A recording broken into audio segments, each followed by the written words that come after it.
Bonjour ou bonsoir, bienvenue ou re-bienvenue aux Exclus, podcast d'analyse de Survivor. Et aujourd'hui, grand épisode de la fin, la finale de Survivor Québec, saison 4. Donc la dernière semaine avec la grande finale, avec qui a été couronné dernier ou dernière survivante de cette grande saison. Et nous sommes de retour en vidéo pour ceux qui nous écoutent sur YouTube. Je suis toujours Christian et accompagné de Raph, mon co-animateur et host de la chaîne. What's up? Raph, la finale, man. On est rendu. Hey man, j'ai besoin de retrouver mon propre visage, là, d'avoir enfin la caméra, de revenir enfin avec mon bureau. Le setup a un peu changé. On a retravaillé des trucs, mais on est là en vidéo. Puis, man, quelle finale. J'ai eu la chance et l'honneur d'être invité au party de diffusion de la finale qui avait été organisée à Montréal. Donc, j'ai pu voir ça en direct avec les autres anciens joueurs, le membre de la prod, les joueurs de la saison 4. C'était vraiment une très belle soirée et une très belle finale. Haute en émotion, intense, à la couleur peut-être du reste de la saison. Mais c'était vraiment le fun. Puis j'avais vraiment hâte qu'on puisse se retrouver là, pour en parler là, de tout ça. Certainement, certainement. Donc, dernier épisode du podcast en même temps.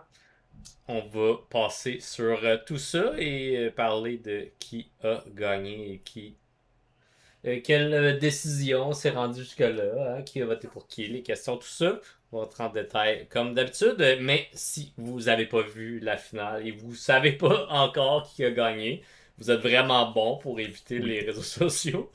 Parce que, à peu près, tous les joueurs de Survivor Québec, et toute saison confondue, ont partagé des trucs par rapport à ça. Là. Fait que, good luck si vous l'avez pas vu et que vous êtes pas spoilé. Et c'est notre dernier avertissement pour vous dire, ben, faites pause, allez l'écouter maintenant parce que c'est juste une question de temps avant que Yes. vous savez qui J- a remporté cette quatrième saison. J'aime que, genre, j'ai fait comme une story un peu comme tout le monde pour comme revenir sur la finale sur Instagram. Puis là, j'étais comme, ah, mais je vais faire une story de juste prévention de spoiler. Puis j'étais comme, ok, mais c'est sûr que même si je fais ça, tout le monde est déjà spoilé, fait que ça sert absolument à rien. Je l'ai fait pareil, mais je trouvais que... Ouais, pis t'es pas le seul à l'avoir fait. Il y en a une Oui, couple oui. de joueurs. J'ai vu Cass puis Nico qui ont fait Et ça aussi. Là, de comme, hey, spoiler dans les prochaines stories. Ouais, ben tu sais, je me dis, au nombre de fois qu'on en parle, nous, que des fois on est un peu en retard pour des raisons X, Y, Z, puis qu'on arrive genre sur Ouais. Instagram, on veut juste être sur les réseaux, puis bang, spoiler. Je me dis, Mhm. Raph, qui n'était pas à la finale, qui n'a pas écouté la finale, aurait apprécié la petite trigger warning de Ouais. spoiler ahead. Mais après ça, tu sais, je J'ai comprends même l'effervescence de tout le monde aussi. Là. J'ai même vu que sur BSB, ils viennent de changer une des règles sur les divulgateurs, justement, de mettre un tampon de comme 48 heures avant de avoir un nom ou de quoi de spécifique dans le titre, des choses comme ça, juste pour éviter les spoilers le plus possible. Là. Fait que Ouais, c'est ben, je pense que clairement que ça l'affecte les gens là, de comme ah, maudit, ça va vite là, quand tu le manques. Là. Ah oui, puis tu sais, Survivor veut pas, puis tous les shows de télé-réalité un peu comme ça, c'est un show qui est très dépendant du résultat, donc de l'élimination ou du gagnant à la fin, etc. Fait que, mais en même temps, on vit dans une ère ultra connectée où tu veux être le premier à publier quelque chose. Le show lui-même, pour faire son marketing, a besoin d'être le premier à écrire là-dessus. Donc, ça sert des plateformes Ouais. numériques où tout le monde sont, donc doit spoiler sur la place publique, mais pour faire sa promo. Fait que c'est un peu weird. Puis je pense que autant la prod que nous, en tant que analystes, podcasteurs, whatever, de ce show-là, que les communautés sur Internet trouvent un peu leur manière de s'autogérer par rapport à ça. On va y arriver un moment donné, je suis pas inquiet, mais c'est sûr qu'il y a des growing pains, il y a des petites douleurs de grandeur, Ouais, ben de c'est ça. croissance avec ça. Nous, à la vitesse qu'on allait avec nos disponibilités puis nos problèmes techniques, il n'y avait pas trop de danger de ce côté-là. Là, mais... Non, c'est ça. J'ai l'impression qu'on a enfin retrouvé un minimum de flow, puis même là, on est quand même quelques jours décalés. Mais Ouais. écoute, au final, on est là, on le fait aujourd'hui, puis c'est l'important. Dans l'épisode de ce soir, on va couvrir brièvement tout ce qui s'est passé comme la dernière semaine là, qui a mené à la grande finale, et ensuite couvrir tout ce qui s'est passé pendant la grande finale. Je dis brièvement parce que entre vous et moi, puis on en a parlé un peu avec Chris avant l'enregistrement, les épisodes de la semaine du lundi là, au mercredi, plus le bonus jeudi qui était une incursion dans la villa du jury, ont été très peu, on va dire, denses en contenu stratégique à analyser. Je pense que c'était plus un moment un peu de on se pose, on regarde en arrière, on repense un peu à la saison, on place les derniers petits morceaux du puzzle pour nous diriger vers cette grande finale-là, mais très peu de stratégie comme telle, surtout que dans un top 3, les options sont un peu limitées, puis par le fait qu'on a seulement vu le résultat de la dernière immunité dimanche pendant la finale, c'est là où au final les dernières décisions ont dû être prises. Mais quand même, on va en parler un petit peu, puis on va commencer avec ça, puis après ça va nous amener, je pense, naturellement vers la finale. Fait que si je me permets de nous lancer un peu là-dedans, l'épisode de lundi, puis où on s'est laissé la dernière fois, c'était l'élimination de Stéphane, qui avait été finalement sorti après que Jean-Marie ait gagné l'immunité. Ton winner pick, Chris, qui s'est rendu quand même au top 4, ce qui est très très très très honorable, avec un parcours qui aurait pu valoir une victoire à Stéphane si c'était rendu à la fin. Après ça, en fait, pas l'avenir nous le dira parce que on le saura jamais, mais on peut hypothétiser ça. Mais ça a été comme le premier épisode, celui du lundi, j'ai senti qu'il était comme très nostalgique par rapport justement à comme un peu la saison, la présence de Stéphane, puis qu'est-ce qu'il a amené à la saison. Mais je trouvais que c'était quasiment too much. Mais... On dirait qu'il était mort. Il y avait comme son relief sur l'île et tout. J'étais comme, voyons, qu'est-ce qui se passe?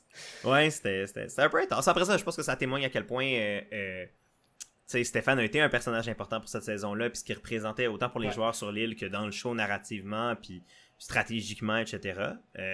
Mais c'est ça, beaucoup de temps passé sur Stéphane qui était éliminé et moins sur les joueurs de l'île, ou en fait c'était les joueurs de l'île par rapport à Stéphane, mais en même temps c'était quand même une belle boucle, je pense, de fin à son histoire. Puis les trois étaient proches à leur façon de Stéphane aussi, là. Fait que je pense qu'il y avait quand même un manquement pour eux à justifier ici dans l'épisode. Puis moi, ce que j'ai trouvé cocasse aussi, c'est qu'à l'inverse, après ça, t'as les trois qui réalisent qu'il y avait un top 2 avec lui. Puis c'est là où ils partageaient le surnom que chacun des alliances avait. Puis comme ils ont réalisé à quel point Stéphane avait placé ses pions un peu partout pour se rendre le plus loin possible. Puis tu sais, encore une fois, c'est tout à l'honneur de Stéphane d'essayer de se setuper pour sa finale. Malheureusement, ça n'aura pas payé pour lui, mais je pense que les joueurs étaient comme mon petit Vlimeux, tu nous aurais eu, mais au final, c'est lui qui est au jury. Ça nous a aussi mené à une épreuve de récompense. Une épreuve que j'aurais haï faire. Juste parce que les épreuves de même, je trouve que c'est tellement frustrant. Donc, il devait construire une pyramide, si on veut, de plaquettes, tout en gardant la plateforme sur laquelle ils la construisent en équilibre avec de l'eau, dans un seau qui se vide continuellement. C'est le genre d'épreuve que je suis comme, non, c'est trop frustrant. Ouais, puis je pense que c'est un peu ça qui se passait, mais après ça, il y avait des justifications de comme, c'est une récompense, on a du fun et tout. Catherine qui est comme, non, moi j'ai besoin, moi j'y vais à fond, tu sais. Puis ça va. Fait que je trouvais que des deux côtés, c'était un peu justifié de la façon que ça s'est passé, puis ça se passait un peu moins bien pour Jean-Marie et Isabelle. Fait qu'après ça, c'est comme, vas-y pour la victoire. Mais c'est tellement long, par contre. Là, ouais. C'est le genre de truc que je suis comme... Mais je pense que Catherine l'a fait en one-shot. D'ailleurs, c'est Catherine qui a gagné cette épreuve de récompense-là, la dernière récompense de la saison. Ouais. Mais c'est ça, tu sais. Fait que, veux pas, tu sais, autant que, épreuve de récompense, je pense que pour Catherine, c'était, sans être une immunité, c'était quand même un moment de dire que je suis capable de gagner des choses. Je pense que c'était peut-être, comme on disait un peu, le dernier aspect qui était peut-être manquant à sa game, si on voulait vraiment parler d'une game complète. Après ça, je suis de l'école de penser que t'as pas nécessairement besoin de gagner absolument pour des épreuves pour mériter de gagner Survivor à la fin. Mais je ne suis pas tous les membres d'un jury. Pour certains, c'est important. Donc, puis je pense que dans le jury qui se dessinait devant elle, c'était un aspect qui allait être considéré. Donc, je pense que c'était important pour elle de le remporter pour ça, notamment. Puis, elle l'a fait. Puis, t'as pensé quoi de Catherine qui, justement, elle reçoit la récompense. C'était comme des plats. Elle a comme 3 options de repas pour Ouais. elle / les autres à partager, puis comment elle a géré un peu la situation autour de ça, avec un dernier petit mensonge blanc pour finir la saison. Ouais, mais je trouvais que c'était un peu un non-choix dans les choix qu'il y avait. Là. Tu sais, sa justification était super claire. Puis on le voyait bien là, que tu sais, le même repas partagé, c'était une mini portion. Puis elle l'a gagné, elle mérite d'avoir le plus de nourriture. Puis elle a choisi de la protéine également pour les œufs, de la protéine. Oh, Oui. ouais. Oui. Elle a choisi de la protéine pour les deux autres. Fait que c'est pas négligeable, là, tu sais. On s'entend que c'est pas. C'était pas aussi gros que son gigantesque bol. Non. Mais je trouvais que, genre, sinon, la récompense, c'était comme, ben. Tu t'es démené à faire voyons, la tour de Jenga, puis tu gagnes un petit morceau à partager avec tout le monde, genre. Je sais Ouais. pas. Tu sais, moi, ce que ça m'a fait penser, puis là, je vais faire un peu un parallèle bizarre, mais comme il y a une scène dans une saison de Big Brother aux États-Unis où il y a un dude qui remporte le patronat là, pour la semaine, ou je sais pas trop, le veto. Tu sais, il remporte une épreuve où il obtient un pouvoir décisionnel dans la maison, puis t'as littéralement un confesse de chaque autre personne dans la maison qui est comme ah yes, ça c'est mon boy, je suis good avec lui, je suis sûr qu'il va prendre une décision qui va être bonne pour moi puis notre game. Ah, ouais, Puis ouais, comme t'as tout le monde de la maison littéralement qui est genre ça c'est mon boy, let's go. Puis t'as juste il est comme qui sourit un peu à la caméra puis il est comme tu sais ma game sociale fonctionne.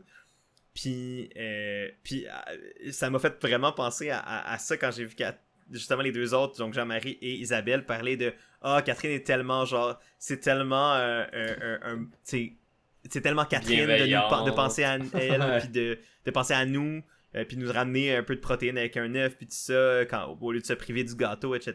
Quand Catherine est comme yo moi le gâteau me servait à rien. Puis genre j'ai fait ça pour moi mais oui aussi pour eux puis tu sais je l'ai justifié d'une manière à ce qu'ils pensent que c'était juste moi qui étais complètement généreux et non que je les ai un peu privés aussi. Fait que après ça Catherine était juste comme genre oups. Ça m'a juste fait mais c'était quand même pour moi juste un dernier rappel, pas qu'on en avait besoin nécessairement parce qu'on l'a beaucoup vu, mais à quel point tu sais Catherine était capable de tirer son épingle du jeu de même situation minime, mais c'est sûr que c'était à coup de mensonge, fait qu'est-ce que ça allait un jour peut-être revenir contre elle. Moi c'était comme le questionnement que ça m'illustrait beaucoup cette scène là.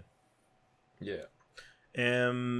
Est-ce qu'il y a autre que ben là on sait que dans l'épisode il y a eu aussi je pense des lettres des proches.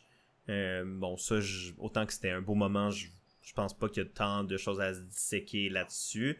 Il y a aussi eu l'épreuve d'immunité, on va parler plus tard.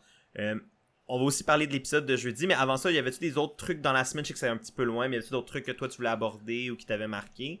Comme on dit, c'était vraiment une semaine un peu filler, fait que c'était pas... Ouais, exact. C'est un peu filler. Moi, par rapport à tout ça, j'aurais une question pour toi. Puis, tu sais, c'est vraiment le comparer là, à la version US, qui est la version qu'on connaît le plus. Au niveau de le spectacle qu'est la finale. Parce que là, on s'entend que la finale, c'est comme toute cette semaine-là avec le dimanche. Que, basically, au US, c'est tout jump pack en un. Fait que t'as beaucoup de retournements. Puis il y aurait peut-être eu l'élimination de Stéphane dans cette finale-là. D'autres moments charnières comme ça pour la fin de la saison. Pour que ce soit des gros moments de comme, ouais. OK, on passe au travers. Puis, mon joueur est parti. Pour qui que je vais voter maintenant? Puis là, compte tenu de notre format avec les quotidiennes et tout, c'est un peu plus étendu. Ouais. Est-ce que tu crois que ça nuit à la finalité de notre saison de Survivor Québec? Ben, je pense que oui. Puis, tu sais, après ça, bon, c'est tout le même aspect de parenthèse qu'on fait à chaque fois on comprend le pourquoi du comment il y a des quotidiennes, on comprend l'impact. Oui!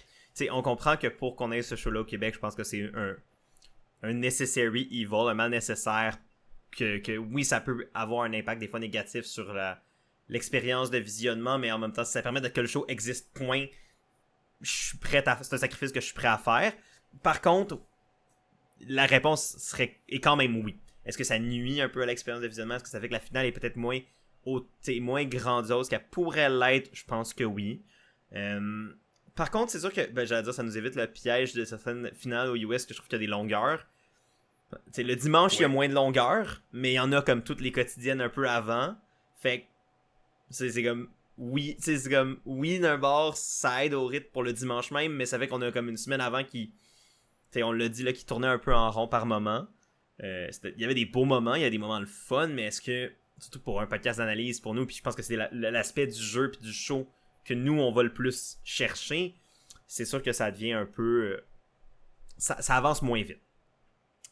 Mais je nous garderais vraiment un peu toute l'épreuve finale, puis l'épreuve d'immunité finale, puis toute la stratégie qui nous reste à discuter dans la deuxième portion de la vidéo quand on va vraiment comme couvrir l'épisode du dimanche. Mais avant ça, je voulais quand même prendre un moment avec toi pour parler de l'épisode du jeudi, l'incursion qu'on a pu avoir dans la vie du jury. On a souvent parlé du jury. Je voulais voir un peu tes impressions par rapport à cet épisode-là. Qu'est-ce que t'en as pensé? Qu'est-ce que ça t'a indiqué? Mais moi, je m'attendais à un épisode malaisant. Puis j'ai un peu senti ça, surtout la portion avec l'entrée de Stéphane qu'on avait vu un peu en sneak peek à prolongation, si je me trompe pas, la semaine d'avant. Fait qu'il y a tout ça. J'étais comme. J'ai quasiment eu le goût de skipper cet épisode-là. Genre de comme. Ça me tente pas d'aller dans la finale avec cet épisode-là juste avant. Mais ça a été dit à plusieurs reprises. C'est la saison de la rancœur. Puis je m'attendais à ça. Mais je voulais quand même écouter le jury. Qu'est-ce qu'il y avait à se dire entre eux pour formuler leurs questions. Après ça, est-ce que j'ai été surpris? Non. Mais ce que j'ai trouvé un peu dommage, puis je peux comprendre Stéphane si c'est vraiment ça qu'il a fait, c'est que j'ai l'impression que vu que tout le monde pensait un peu pareil, puis pas Stéphane a pris un peu plus son trou et dans ce qu'on a vu à la télé, n'a pas dit son opinion sur quel genre de questions ça ferait plus de sens pour lui, des choses comme ça. Parce que clairement, en ayant été proche de Catherine, Isabelle, puis Jean-Marie, il voit le genre de questions qui pop, puis c'est comme, hey, moi, j'aurais pas aimé ça de recevoir ces questions-là.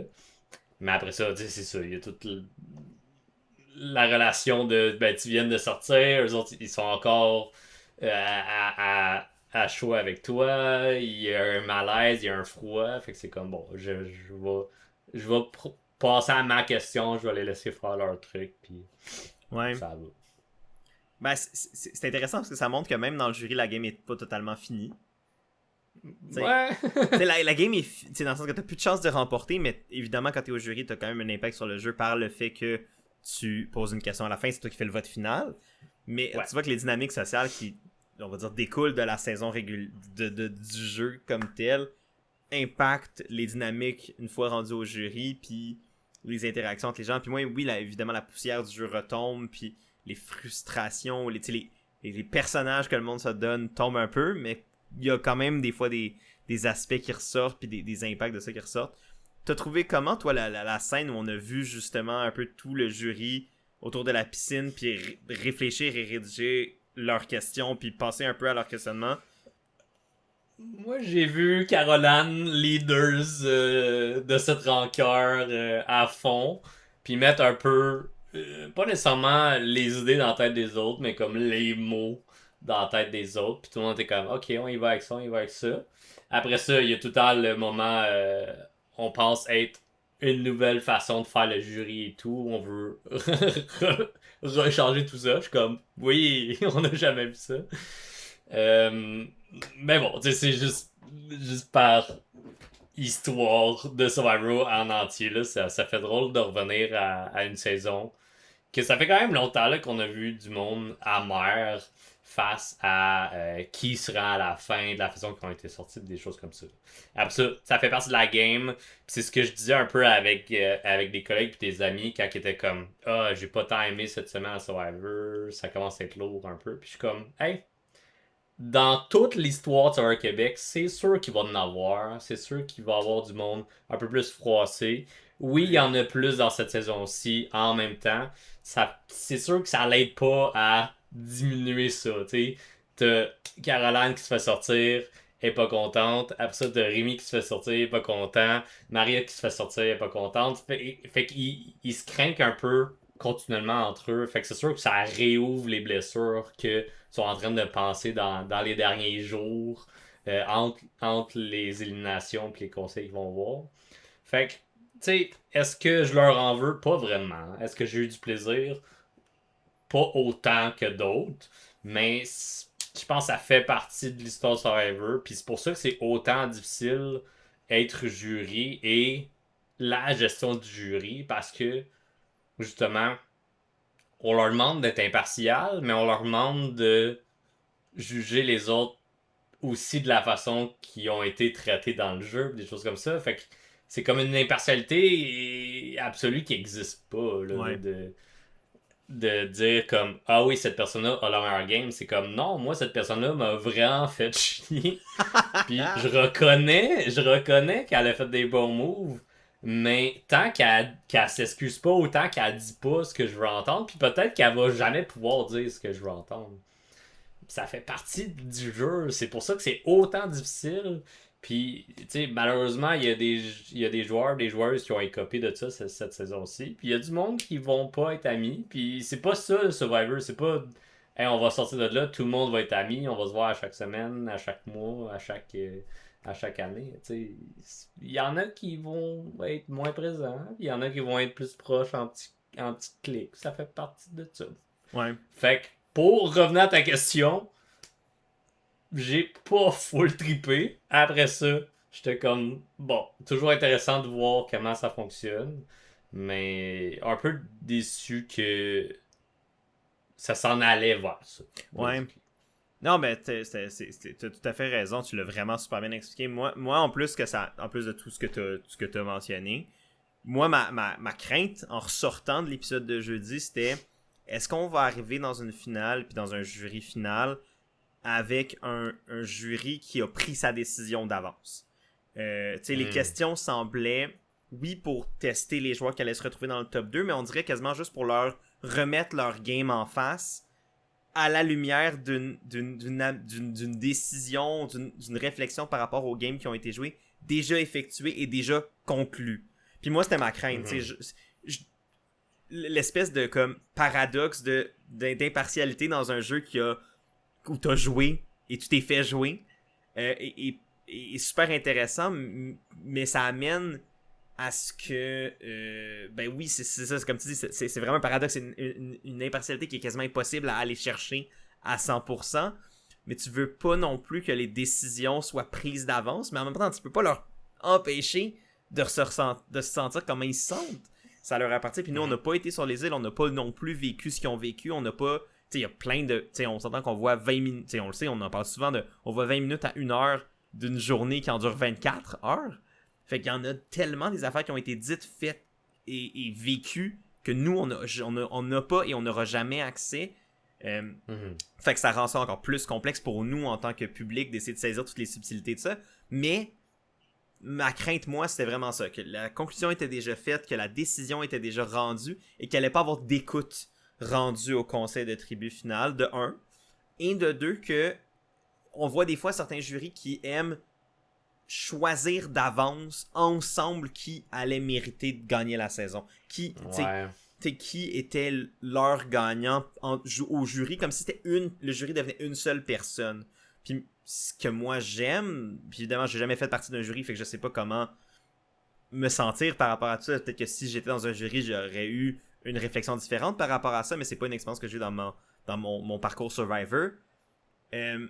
J'aime me dire que, oui, vous êtes un jury, mais vous êtes 6-7 jurys qui avaient tous eu des expériences différentes, qui voient pas tout Survivor de la même manière. Fait que pourquoi ne pas justement utiliser cette opportunité-là pour faire valoriser ce que vous recherchez dans Survivor, ce que Survivor représente pour vous, et ce que un gagnant ou une gagnante de Survivor devrait représenter pour vous individuellement et non en tant que jury collectif. Fait que, à écouter les discussions dans l'épisode de jeudi, j'avais vraiment, vraiment, vraiment peur qu'on se dirige vers une espèce de hive mind, un esprit commun dirigé, décidé et pas ouvert d'esprit, pas ouvert d'écoute par rapport peu importe qui allait faire partie du top 3 et peu importe quelles allaient être les réponses aux questions posées. les questions comme telles qui soient plus cinglantes, pointues, ben c'est sûr que j'étais comme, oh, ça va être violent. Mais à la limite, comme on dit, ça fait partie de Survivor, ça arrive des saisons moins kumbaya que d'autres. Mais c'était un peu ça. Quand je suis sorti jeudi, j'étais comme, oh non, ils ont déjà pris toutes leurs décisions, puis ça va. Les deux finalistes vont parler à des murs. Puis j'ai heureusement été agréablement quand même surpris de ça. Je pense que, tu sais, je m'attendais à un. J'avais peur que ce soit un vote unanime d'un bord ou de l'autre, de peu importe quel bord ça allait aller, puis une fermeture, mais je pense qu'il y en a eu. Mais il y a eu aussi l'ouverture, il y a aussi finalement des individualités qui ont voté. Puis ça, au final, ça m'a. Je suis sorti de la finale rassuré de ça quand même. Fait que la finale. Yes sir, le moment que vous attendiez on est tous. Rendu là. Ouais. Dernière épreuve.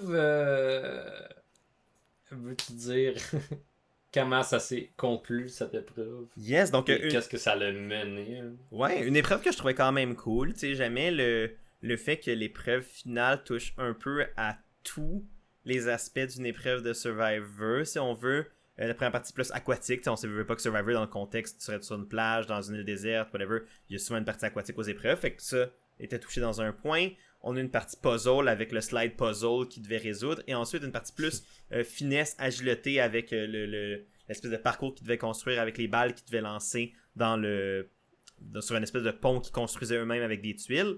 Fait qu'il y a quand même trois facettes différentes de ce qui peut composer une épreuve de Survivor qui était impliquée dans cette épreuve-là. Donc, même si visuellement elle était peut-être pas aussi grandiloquente que d'autres épreuves finales qu'on a déjà vues dans d'autres saisons, je trouvais qu'au moins cet aspect-là de plusieurs skills, plusieurs compétences nécessaires pour gagner était là et était bien.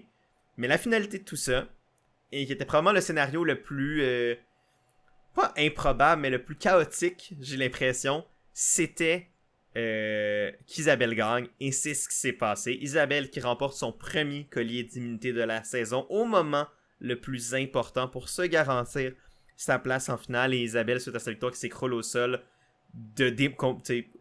submergée d'émotions pour le travail accompli, et c'est tout à son honneur.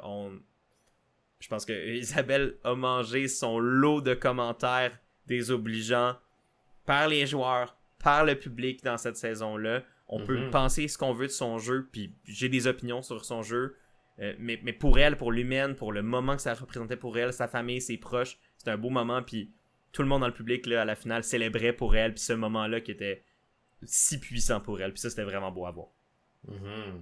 Ouais, les trois personnes de la finale, ils ont quand même eu récemment des petits moments de victoire comme ça dans des épreuves, chacun de leur façon. Fait que je trouve ça le fun qu'Isabelle est allée chercher cette dernière victoire-là avant de se rendre à la fin, puis avoir une décision à prendre également. Ouais, c'est ça. Tu sais, je pense que dans le cas de Catherine, si elle remportait, j'ai l'impression que il allait avoir... Oui, tu sais, peu importe qui remportait cette épreuve... En fait, je recommence ma phrase. Peu importe qui remportait cette épreuve-là, il allait avoir une décision qui allait quand même être déchirante et stratégiquement importante à pondérer. Peu importe.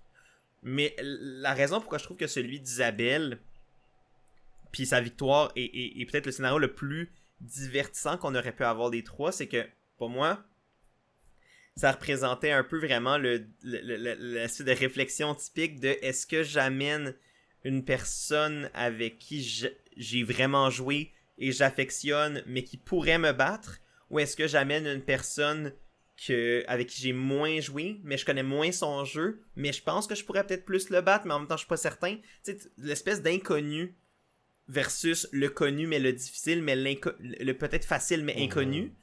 Puis c'est vraiment une dichotomie qui est super intéressante, puis Isabelle est en plein milieu de ce débat-là. Ouais, puis elle est quand même soulignée comme ça se peut que j'aille chercher des votes que Catherine n'aura pas, justement. Des choses comme ça. Puis de l'autre côté, c'est comme hey, Jean-Marie a pas joué la même game que moi. Fait que peut-être qu'il va aller chercher justement les votes pour différencier les jeux. Quand avec Catherine, elle a joué longtemps avec, tu sais. Fait qu'elle avait quand même une bonne lecture également de ce que ça pouvait être. Puis, c'était difficile à savoir c'était quelle la meilleure issue pour Isabelle. Ouais, puis je pense que, en fait, pour moi, ça témoigne le fait qu'on est encore là après la finale, qu'on sait comment tout ça s'est fini, mais qu'on se pose quand même ces questions-là de ah, est-ce que c'était la bonne décision? Pourquoi? Est-ce que si elle avait fait une autre décision que celle qu'elle a réellement prise, ça aurait changé quelque chose? Peut-être que oui, peut-être que non. Puis pour moi, ça témoigne que j'ai l'impression que cette saison-là s'est réellement jouée jusqu'à la dernière seconde avec, évidemment, cette décision-là qu'Isabelle a prise. On va discuter après là, les conclusions de ça. Mais aussi que peut-être que peu importe qui elle aurait pris, c'est vraiment le discours final qui allait déterminer qui allait gagner cette saison-là.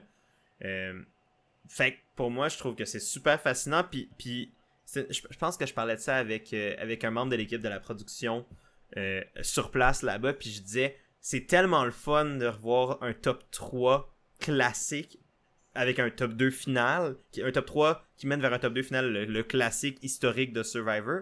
Parce que pour moi, un top 4 avec un firemaking, ça enlève un peu cette question-là binaire de qui est-ce que j'amène et pourquoi, tu sais, la responsabilité sur les épaules d'une seule personne, tandis que quand tu es au top 4 avec un firemaking, comme on a vu à Survivor 1 et 2, 1, 2, 3, puis qu'on a vu aux États-Unis depuis 15-16 ans maintenant, quasiment, ta décision, oui, il y a une partie que tu contrôles, mais il y en a beaucoup que tu contrôles pas parce que les deux personnes que tu n'amènes pas en finale avec toi, il y a un duel qui les oppose sur lequel tu n'as aucun contrôle. Donc, tu as une partie de ta finalité de ta saison qui ne te revient pas, qui ne revient pas à la décision de la personne qui a remporté l'épreuve finale. Puis pour moi, Survivor, c'est un jeu de décision, c'est un jeu de prise de risque, c'est un jeu de réflexion et de décision et de conséquences. Et le firemaking, le top, je pense que ça m'a fait réaliser en fait ce que j'aimais pas du firemaking puis du top 4 tout le temps. Tu sais, je pense que ça peut être le fun une fois de temps en temps, etc. Mais le défaut principal que j'ai avec cette twist-là, c'est que ça enlève ce moment de décision ultime que tu mets dans les mains d'un joueur. Il a remporté l'épreuve, il s'est frayé son chemin en finale, mais il lui reste un choix qui peut faire ou briser sa saison. Puis oui, il y a ce choix-là quand même dans un firemaking top 4, mais je trouve qu'il y a moins d'impact que dans un top 3 qui mène à un top 2. Parce que là, tu fais vraiment le choix direct de qui t'amène, qui t'envoie sur le jury, et est-ce que tu prends la bonne décision. Puis on a vu dans le passé que ça a coûté les games à du monde. Est-ce que ça allait être le cas pour Isabelle? Moi, cette question-là me brûlait les lèvres, j'avais vraiment hâte de le savoir. Puis ça m'a manqué. Certainement. Bien dit, bien dit. Donc, en prolongation, la question a été posée aux deux autres. Catherine, si toi, tu remportais le dernier collier qui t'amènerait. Et Catherine a avoué qu'elle l'amènerait sûrement Jean-Marie en finale. Puis, du côté... Mais Catherine était quand même mitigée, là, mais elle a fini par dire Jean-Marie. Puis du côté de Jean-Marie, lui, tu vois il hésitait à répondre. Puis genre, Thomas, il a envoyé une petite pique, mais finalement, il a dit qu'il allait emmener Isabelle parce qu'il s'est dit qu'il allait avoir aucune chance contre Catherine à la fin. Donc, de son côté, Isabelle, elle, a choisi d'emmener Catherine en finale, se disant je vais finir de la façon que j'ai joué ce jeu-là avec ma partner depuis tout le long. Je vais peut-être avoir les votes qu'elle aura pas, justement, différencier nos games dans la mêlée de tout ça. Et je sais pas à 100% c'est quoi la game de Jean-Marie, fait que je veux pas prendre ce risque-là en finale. Il y a un autre aspect de sa décision que j'ai trouvé super intéressant, puis j'avais pas souvent considéré ça par rapport à ce choix-là un peu à la fin et tout ça, mais elle a dit, considérant que moi et Catherine on a joué une game extrêmement similaire, très collée ensemble, de ne pas la choisir à la fin, c'est comme si je désavouais ma propre game. Puis elle a mentionné ça dans un confess après justement avoir pris cette décision-là, puis j'ai comme fait ah, c'est tellement intéressant comme réflexion, parce que moi je la voyais pas comme ça, tu sais, moi je me dis tu y vas avec l'espèce de réflexion très simple de qui est-ce que tu penses que tu vas avoir le plus de chances de battre, puis qui est-ce que avec quel membre du jury final tu penses avoir le plus de votes, tu sais, la configuration du jury final tu penses avoir le plus de votes, mais il y a quand même un aspect intéressant à ça, c'est vrai que si tu n'amènes pas, si tu décides de sortir la personne, puis un peu le principe de ta game avec qui tu as avancé, avec tout l'aspect de on se rend nous trois, elle, justement, Isabelle, Catherine et Stéphane en finale, est-ce que de un peu couper l'herbe sous le pied de ça à la dernière seconde, c'est un peu désavouer le propre jeu que j'ai joué pendant 39 jours jusqu'à présent? Mhm. Est-ce que j'ai pas la réponse à est-ce que c'était quand même une bonne réflexion, mais j'ai trouvé la réflexion quand même en soi, c'est une bonne réflexion stratégique, mais j'ai trouvé la réflexion puis son existence même super intéressante fondamentalement parce que ça témoigne encore une fois d'un des milliers de facteurs que tu as à considérer dans une décision comme ça, puis c'est pas un de ceux auxquels je pensais nécessairement. Fait que j'ai trouvé ça super intéressant qu'elle le nomme puis que ça ait fait partie de sa réflexion. Après ça, est-ce que c'était la bonne décision puis est-ce que ça a bien fait d'être un facteur qui a mené à sa décision? Je le sais pas. Mais je trouvais ça super intéressant comme angle d'analyse que j'avais pas considéré par rapport à ce choix-là. Tu sais. Mhm. Et donc, ça met fin au parcours de Jean-Marie qui devient dernier membre du jury. Jean-Marie qui a resté lui-même du début à la fin, qui a vécu à fond ses émotions. Puis pour vrai, Jean-Marie, il a grow on me, là, genre, j'ai appris à connaître le personnage, puis à vraiment l'apprécier. Puis, sorry Stéphane, mais je pense que Jean-Marie m'a fait le plus rire cette saison-ci. Je trouvais que Jean-Marie, il y avait des one-liners que ça sortait, tu sais, comme ça sortait un peu de nulle part pour moi, tu sais. Et que je suis vraiment pas le même genre de personne que Jean-Marie. Fait que je trouvais ça vraiment drôle, surprenant, puis vraiment aimable et attachant. Là. Fait que j'ai vraiment beaucoup aimé suivre Jean-Marie, surtout dans les dernières semaines. Ouais, non, je te rejoins là-dessus. Tu sais, moi aussi, je me rappelle quand on avait vu leur profil, puis l'aura qui se dégageait de Jean-Marie nous avait un peu fait débattre, tu sais, sur quel type de joueur on allait avoir de lui, tu sais. Moi, je le voyais un peu comme un Mhm. Charlie 2.0, tu sais, un peu en sens de joueur un peu au moule plus Koh-Lanta, de loyauté, intégrité, le groupe, on va se suivre ensemble. Puis Ouais, il a été un peu ça puis, quand puis même. il a été un peu ça, puis de l'autre côté, je pense qu'il était plus partagé par toi et Ricky. C'était un peu plus le côté genre leader, prendre la place, puis amène les autres à voir les trucs comme lui le voit. Peut-être que je veux pas non plus déformer votre analyse, puis n'hésite pas à me corriger, mais Ah, tu sais, ça fait longtemps, je me souviens pas. mais tu sais, c'était un peu comme les deux axes qu'on voyait de Jean-Marie potentiel. Puis je pense que Ouais. il y a eu un peu des deux. Tu sais, je pense qu'on a vu des fois Jean-Marie vouloir mener le bateau, puis l'idée des plans, puis être à la charge avec succès ou non. Tu sais, je pense qu'il y a eu du succès au début, puis ça s'est vite, après ça, pété la gueule, rendu Ouais. au remaniement et après. Par contre, on a vu aussi le côté super rassembleur, fun, amusant, fun-loving, drôle de Jean-Marie qu'on avait même peut-être pas nécessairement vu dans son profil, qui en fait de lui un personnage super incroyable à suivre, le fun à suivre, attachant. Puis, tu sais, il y a des joueurs que tu as envie d'être ami avec après, tu as envie d'apprendre à connaître ces joueurs-là, même plus au-delà du jeu. Pour moi, Jean-Marie, ça m'a fait ça. Puis c'est une des personnes de cette saison-ci où j'y ai parlé brièvement à la finale, mais j'ai hâte de prendre plus de temps avec lui, d'apprendre à le connaître parce que ce qu'on a vu à la télé euh, donne envie d'en apprendre encore plus sur lui. Puis Ouais, ça, c'est tout à son honneur. 100%. Mais malheureusement, à une décision qui n'est pas allée dans sa direction de se rendre à cette Ouais. finale-là, mais quand même, parcours louable, sans nécessairement être un parcours, je pense, qui était parfait. Un parcours où il y a eu peu de contrôle à partir de la semaine peut-être 2, 3, où là, ça a commencé à un peu débouler son jeu, puis on l'a vu plus réagir et survivre plutôt que mener la charge et être en contrôle. Mhm. Après ça, je pense il représentait quand même une source de danger à la finale comme étant l'option qui n'était pas celle qui a mené le jeu et qui a brûlé un peu tous les autres pendant la saison. Mhm. J'ai aussi l'impression que c'est peut-être un peu pour ça qui s'est pas rendu en finale, c'est qu'il y avait une crainte de la part d'Isabelle qui devienne un peu la voix pour tous les joueurs qui n'ont pas fait partie de l'alliance Ouais. dominante de fin de saison.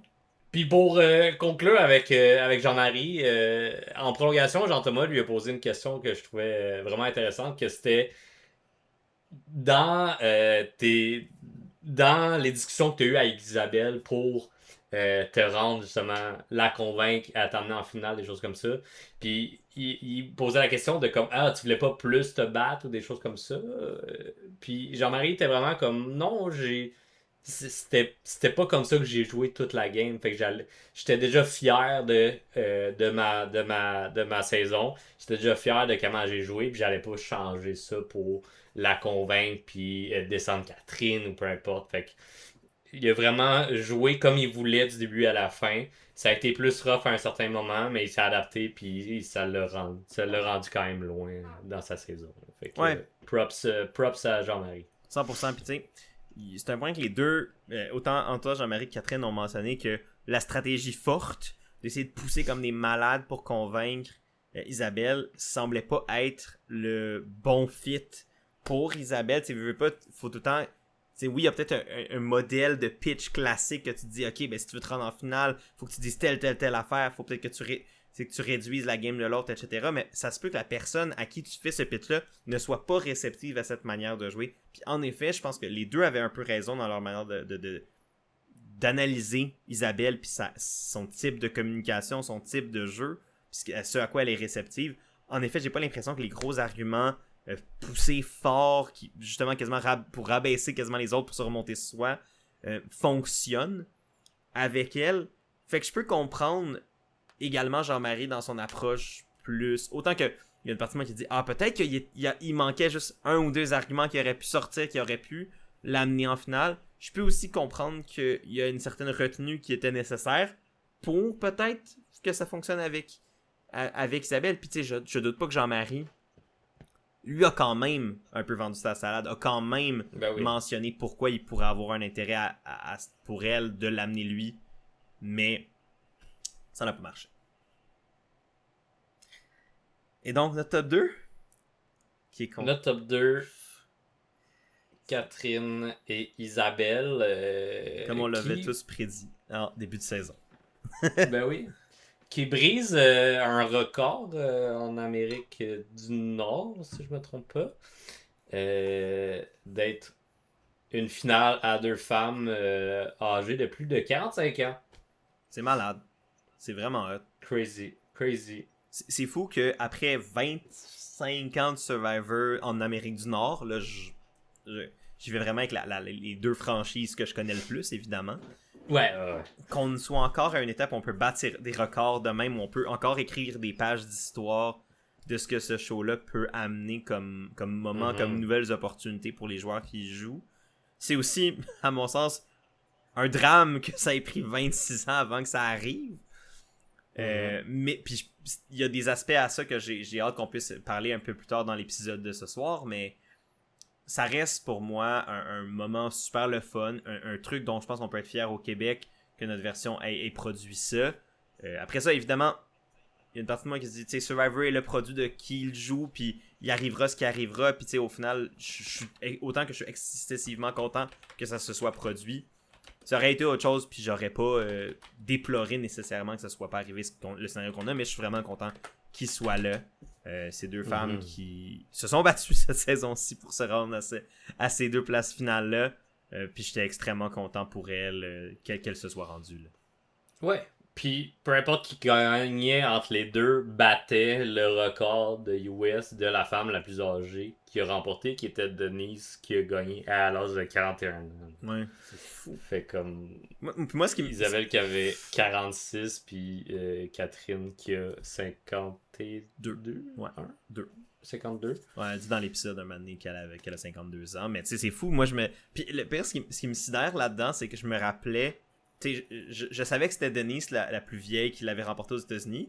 Moi, dans ma tête, elle était quand même plus âgée que 41 ans. Puis quand je suis allé regarder tantôt, comme en après-midi, pour aller voir justement c'était quoi la stat avant, puis tout ça. Puis j'ai vu qu'elle avait 41 ans, j'étais sur le cul. Parce que 41 ans, c'est pas vieux, là. Non. 52 non plus. Non, non, absolument pas. Mais tu sais, dans le sens que, genre, dans ma tête, c'est fou de se dire que, genre, c'était ça le plus vieux qu'on avait eu chez les femmes. Puis chez les hommes, je pense que c'est quand même pas mal plus vieux. Je pense qu'il y en a plus dans la cinquantaine avancée. Je pense que Tom Westman était peut-être un des plus vieux. Même Rich, le gagnant de la première saison ever. Là, on rentre dans les gros spoilers de Survivor US. Désolé pour ça. Ça a été Bob Ah, oui, Bob, my Non. god, oui. Bob, qui a gagné à 57 ans. My god, c'est fou. Mais, non. Donc, final, revenons à cet épisode final avec deux femmes, toujours bien d'avoir de la diversité à différents moments dans la saison. Et là, on l'a à la toute fin. Deux femmes qui sont à la fin ensemble. Oui, je suis vraiment content pour elle. Pour vrai, c'est vraiment un. Je trouvais ça cool. Je trouvais ça vraiment cool. Ouais. Donc, Yes. comment veux-tu te lancer dans ce conseil? Écoute, avant d'embarquer dans le conseil final, moi, il y a quand même un truc que je Ok?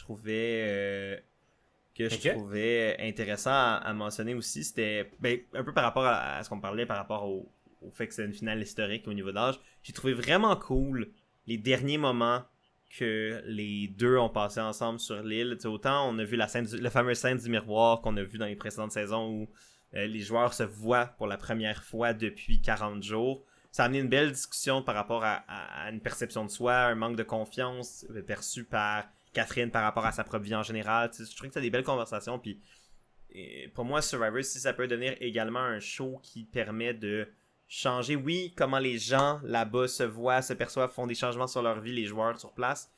Survivor a eu un impact sur ma vie, moi, en tant que joueur. Puis le RAF que j'étais avant, le RAF que je suis après est pas le même. Euh, mais si ça peut même amener des discussions puis des réflexions par rapport à notre société ou comment nous, en tant qu'être humain, en tant que spectateur, on peut percevoir des situations dans la vie, nous-mêmes, nos proches, nos amis, etc. Je trouve que ça a de quoi de très beau et très puissant. Fait que je trouvais que c'était une belle scène avec ces deux femmes-là. Et aussi, l'autre point qui, moi, m'a vraiment touché personnellement. Puis c'est un point sur lequel j'ai l'impression que j'ai quand même beaucoup milité en tant que fan de Survivor, avec la plateforme qu'on a sur ce podcast-ci. Puis qui a été un sujet là, de discussion à travers les saisons de Survivor Québec. C'est la notion de. Est-ce qu'on. C'est quoi mériter de faire Survivor? Puis est-ce que tout le monde a le droit d'aller jouer à Survivor? Puis qui devrait pouvoir jouer à Survivor? Puis ma réponse a tout le temps été très simple et la même. Tout le monde. Tout le monde. Évidemment, bon, on s'entend qu'il y a des exceptions. Au sens où si t'es un criminel convicted, peut-être pas. Mais Okay. on s'entend. Mais le point de vue, le point reste qu'au final, la grande majorité des gens, tout le monde devrait avoir cette opportunité-là. Qui tu es avant d'embarquer sur les îles, oui, va avoir peut-être un impact sur ta game, mais n'a pas un impact pour moi sur ton mérite d'y aller ou pas. Je comprends qu'il peut y avoir des enjeux autres, je comprends tout ça, mais pour moi, Survivor est un jeu et une expérience et un show qui se pose simplement la question simple de qu'est-ce qui va se passer si tu mets 20 inconnus sur une plage à jouer à un jeu stratégique. Mais pour moi, 20 inconnus, c'est pas 20 athlètes, c'est pas 20 personnes qui ont besoin de 100 000 $, c'est pas 20 personnes qui ont joué ou non à la saison, c'est juste 20 personnes. Point. Puis ça a toujours été la prémisse de base de ce show-là. Puis là, les deux femmes finalistes, Isabelle et Catherine, qui ont dû faire face à ces questionnements-là, des propres joueurs sur leur saison avec eux, qui méritaient peut-être pas d'être là, qui auraient peut-être pas dû être dans la saison, mais finalement d'être les deux finalistes et de prouver que le point pour lequel moi je veux me battre et je me bats puis je veux continuer de me battre, que tout le monde a le droit de faire Survivor. C'est pas parce que ton physique, ton genre, ton passé, ta condition sociale, ce n'est pas important. Ce qui, pour moi, le plus important, c'est est-ce que tu as envie de jouer à Survivor? Est-ce que tu as envie de tout donner pour Survivor? Puis si la réponse à ces questions-là sont oui, ben t'as ta place à Survivor. Fait que je voulais juste lever mon chapeau aux filles d'avoir soulevé ce point-là, puis d'avoir bravé cette adversité-là tout au long de la saison. Et après, j'en doute pas, malheureusement. Donc, cette finale qui a été haut en émotion et en couleur également. Ouais. 7 membres du jury qui avaient des questions, ma foi, quand même difficiles à plusieurs égards. Et une finale qui, somme toute, auprès des deux femmes en finale, je trouvais qu'elles se sont bien défendues, les deux. au niveau de leur game. Surtout en entrée de jeu, là, je trouvais que dans leur discours solo, ça se tenait super bien, puis ça justifiait pourquoi ils méritaient d'être là, puis qu'ils méritaient d'avoir des votes, des choses comme ça. Après ça, il y a toute la perception du jury, la perception de leur propre game, ou essayer de jouer les cartes qui leur restent pour le jury. Ça a été des up and down pour les deux durant le conseil. Là. Ouais, vraiment. Puis je pense que c'était. Il fallait s'y attendre avec ce que nous on avait vu jeudi, avec ce qu'on un peu voyait des Ouais. réactions du jury tout au long de la saison. Fallait s'attendre, je pense, à un jury final qui allait être challengeant, qui allait être difficile, qui allait amener les deux à sortir de leur zone de confort pour essayer d'aller chercher les votes nécessaires pour gagner. Puis c'est ce qu'on a eu. Et ça, c'est. Autant que c'était pas tout le temps plaisant à regarder au sens où c'était difficile, des fois humainement, de voir autant les questions que les réponses, des fois, puis les réponses qui étaient attendues, des fois, de la part du jury, des finalistes. Ça n'a pas été tout le temps super le fun à regarder. Je pense que c'était intéressant d'un point de vue où c'était différent de ce qu'on a vu dans les saisons précédentes. Comme tu l'as dit, il y a des saisons qui sont moins kumbaya que d'autres. Il y a des saisons où c'est pas tout le monde qui vont rester amis à la fin. Il y a des saisons où les joueurs vont plus se challenger que d'autres. Puis c'est peut-être moins fun, feel good à regarder. Mais ça reste que ça fait quand même partie du jeu. Puis c'est des questions, je trouvais, qui étaient quand même légitimes. Même si parfois peut-être dotées d'une certaine amertume ou dotées d'un désir pas de blesser, mais d'aller au moins confronter les finalistes. Mm-hmm. Est-ce qu'on y va en ordre un peu des questions qui ont été posées là? Ouais. Ça se peut qu'on n'ait pas on s'entende pas le verbatim exact des questions, mais un peu somme toute quelles questions qui ont été posées, puis quelles ont été un peu les réponses, puis comment on trouvait que les candidats se sont débrouillés. Comme on t'a quand même bien mentionné là, un peu le débat de discours initial de chacune des finalistes. Catherine qui disait qu'elle était là pour jouer, qu'elle allait assumer le 10 jeux qu'elle a joué, qu'elle a fait ce qu'elle devait faire pour se rendre à la fin, même quand c'était difficile. Et du côté d'Isabelle, c'était vraiment plus admettre que sa game avait eu, oui, une partie de chance, mais que c'est pas parce que t'es juste chanceux que tu n'es pas méritant, parce qu'au final, oui, tu peux avoir de la chance, mais il faut quand même que tu agisses avec cette chance-là qui t'est donnée. Puis elle défend l'idée qu'elle a pris cette chance-là, qu'elle s'est alliée avec les bonnes personnes, qu'elle a été loyale à ces bonnes personnes-là et qu'ils ont ensemble avancé jusqu'à lui permettre de se rendre à une position où elle pouvait frayer son chemin en finale. Comme tu as dit, honnêtement, pitch qui je trouve était aligné pas mal avec la perception qu'on avait des games. Et ça allait être de voir comment les questions allaient les déstabiliser ou non. Et ça a commencé avec la question de Jean-Marie. Jean-Marie qui a fait un peu deux questions pour le prix d'une. Une plus adressée à Isabelle et une plus à Catherine. Les deux touchant par contre la même question qui était la même, on va dire, thème central qui était les étiquettes collées sur les joueuses respectives. Dans le cas d'Isabelle, c'est vraiment plus par rapport à son statut social pré-saison, justement, l'étiquette qui lui a été donnée, qui lui appartient d'être quand même une femme aisée dans la vie financièrement, mais qui lui a été un peu imposée par les autres joueurs, des fois pendant la saison, de un peu douter de est-ce qu'elle méritait de remporter le prix parce qu'elle n'a pas besoin de cet argent-là. Puis je trouve qu'elle a vraiment bien répondu à cette question-là. Pour moi, c'est une de ses meilleures réponses du conseil au complet. Là. Ouais, que c'était pour le titre, là, ça fait partie de l'aventure là, d'aller jusqu'à la fin puis de remporter ces dernières épreuves. Là. C'est pas nécessairement l'argent. Il y en a que la motivation, ça va être l'argent, mais pas tout le monde. Puis c'est un peu ça qu'elle défendait. Ce qui est vraiment valable. Après ça, niveau éthique du jeu, de mentionner que l'argent va aller à une fondation, dans son contexte à elle, ça fonctionne. Mais je sais que dans les règles de US, mentionner ce que tu fais avec l'argent, ça peut pas full être dit jusqu'à un certain point là. Tu peux dire tes projets de vie whatever, mais tu peux pas faire comme je vais donner whatever là-dessus. Fait que j'étais comme ok. Puis il y a une personne qui a voté par rapport à ça, puis j'étais comme franchement un peu là. Ouais. Mais moi, cette question-là, pour revenir sur l'histoire d'Isabelle, j'étais comme fine. Mais de la façon que ça a été envoyé vers Catherine pour son étiquette, elle, dans le jeu, j'étais comme ça y est, le jury a choisi qu'Isabelle allait gagner. Puis j'étais prêt à vivre 30 minutes pénibles à regarder Catherine se faire taper sa tête. Puis j'étais comme, oh, tu me niaises. J'étais assis au bout de mon siège. Puis j'étais comme, s'il vous plaît, faites pas ça. Puis heureusement, ça n'a pas été entièrement ça. Je pense qu'il y en a eu un peu, là. On se le cachera pas. Mais un peu pour revenir à ta crainte suite à l'épisode de jeudi de est-ce que la décision était prise, j'avais quand même une bonne impression qu'il y en avait quand la décision était prise puis qu'ils voulaient juste revenir sur un bobo puis dire ce qu'il y avait à dire puis les laisser répondre mais faire comme je pense pas que ça va changer de quoi là. Ouais.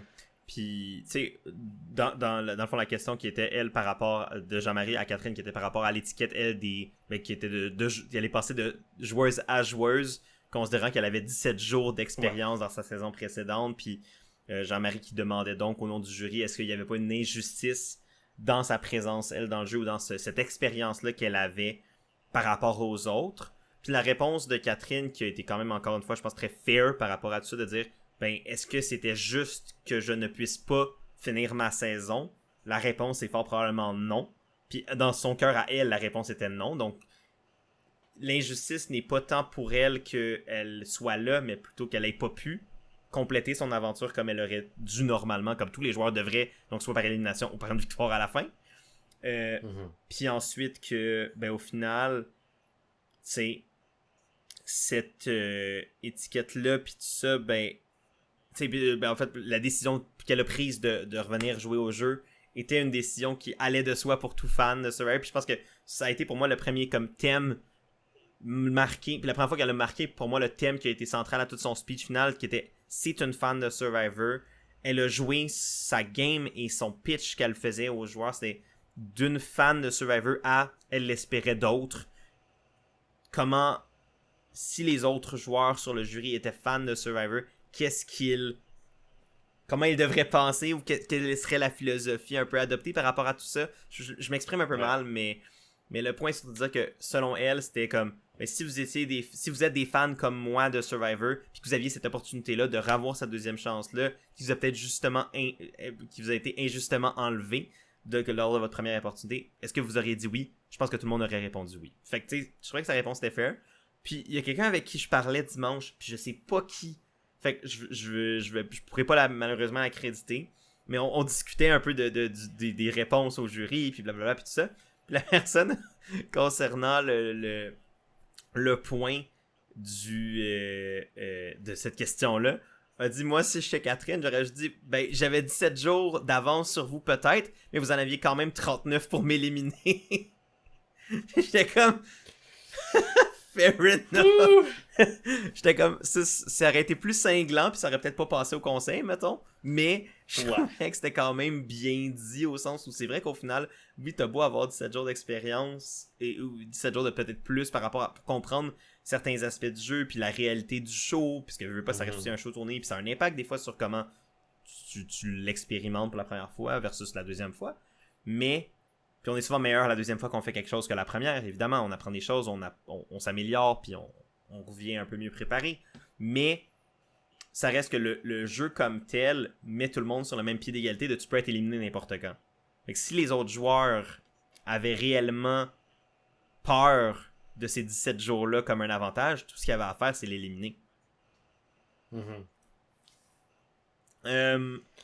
Ouais, t'avais-tu autre chose à rajouter par rapport à cette question-là ou on passe à la prochaine? Non, ensuite, je pense que c'était Kate qui a demandé tout simplement c'était quoi leur impression de leur propre game.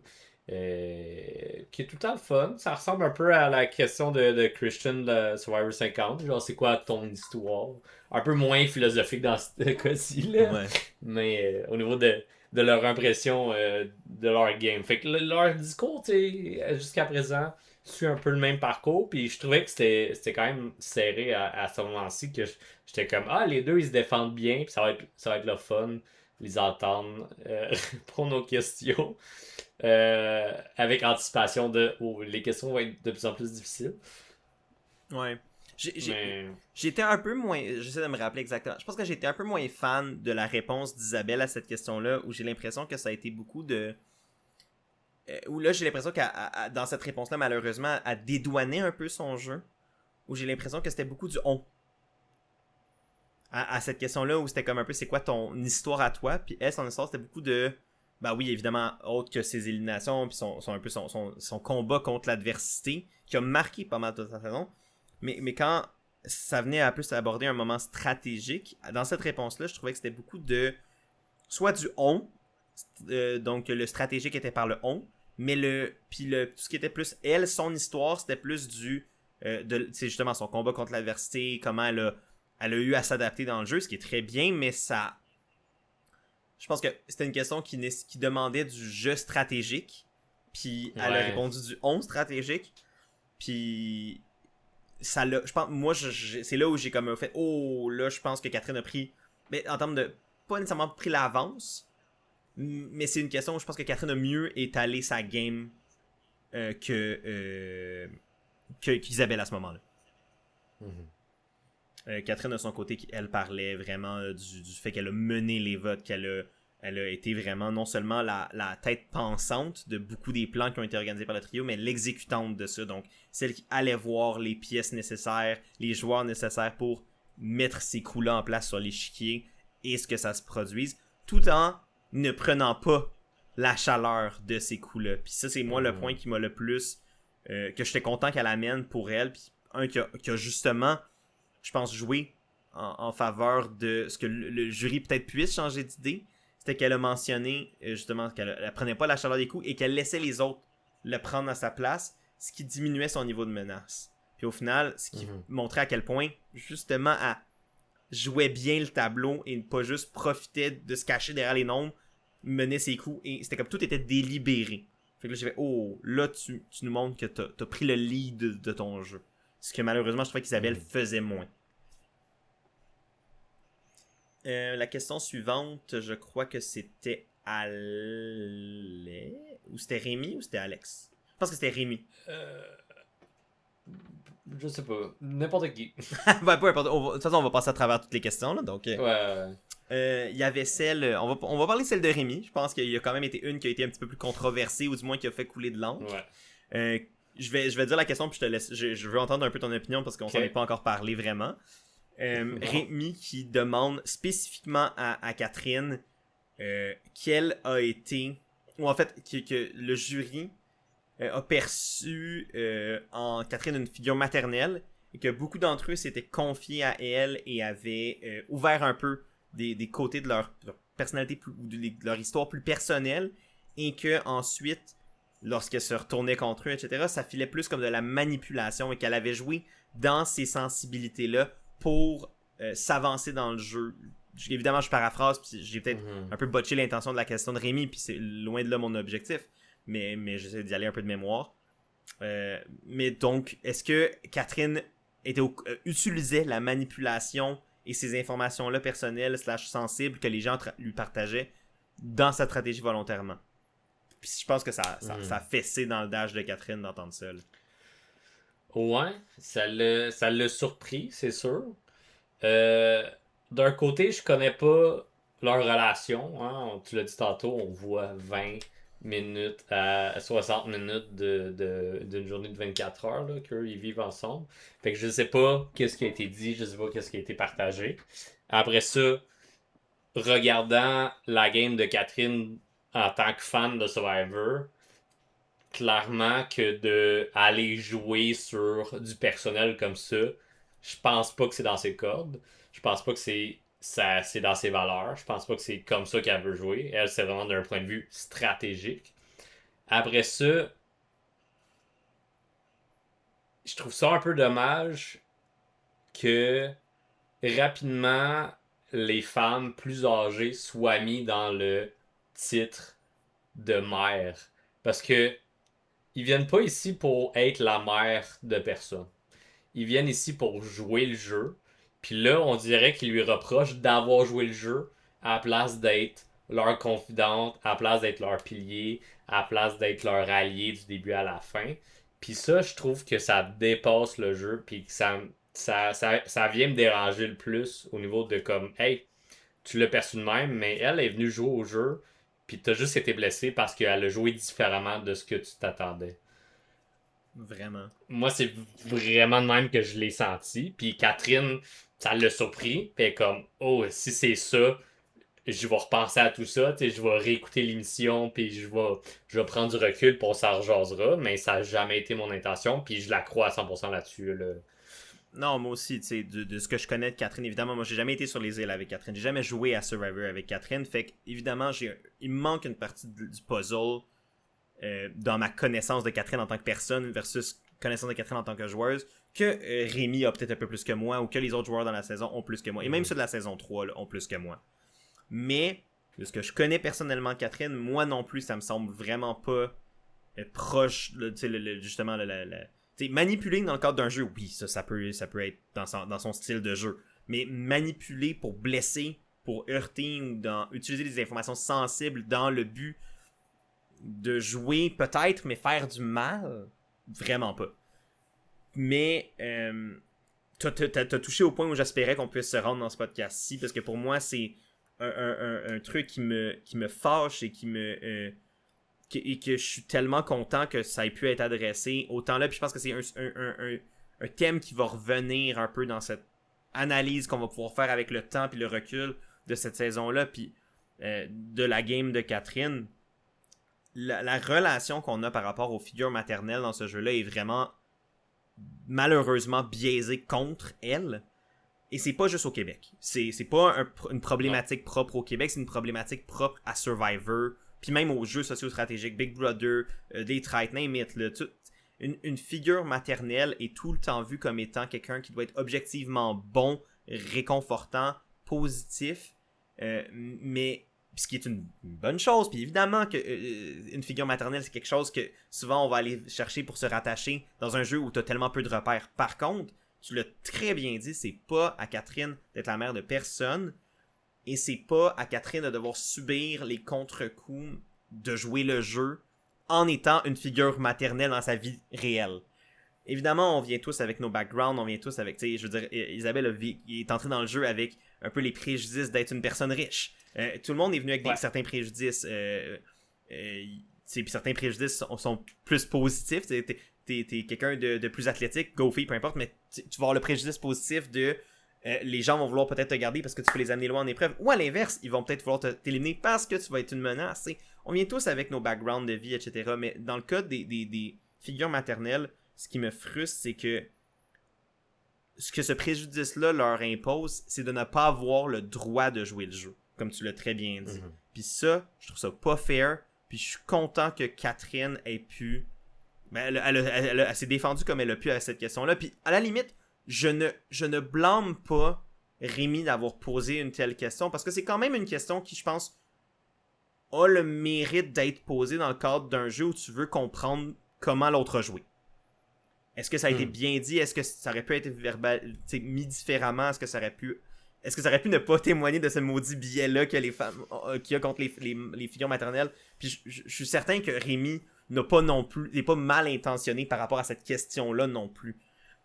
Mais pour moi, il y a comme ça que je suis content que ça soit adressé, puis qu'on va on va pouvoir en parler. On en parle en ce moment. Je pense que c'est un truc qu'on va entendre dans les médias. J'ai déjà vu un peu quelques entrevues de Catherine qui adressent elle-même ça. Ouais. Je suis content que ça soit en prolongation, notamment. Exact. Je suis content que ça soit enfin un sujet de discussion qui sort un peu des cercles nichés de monde qui analyse Survivor, qui se pose un petit peu plus ces questions-là sur le jeu.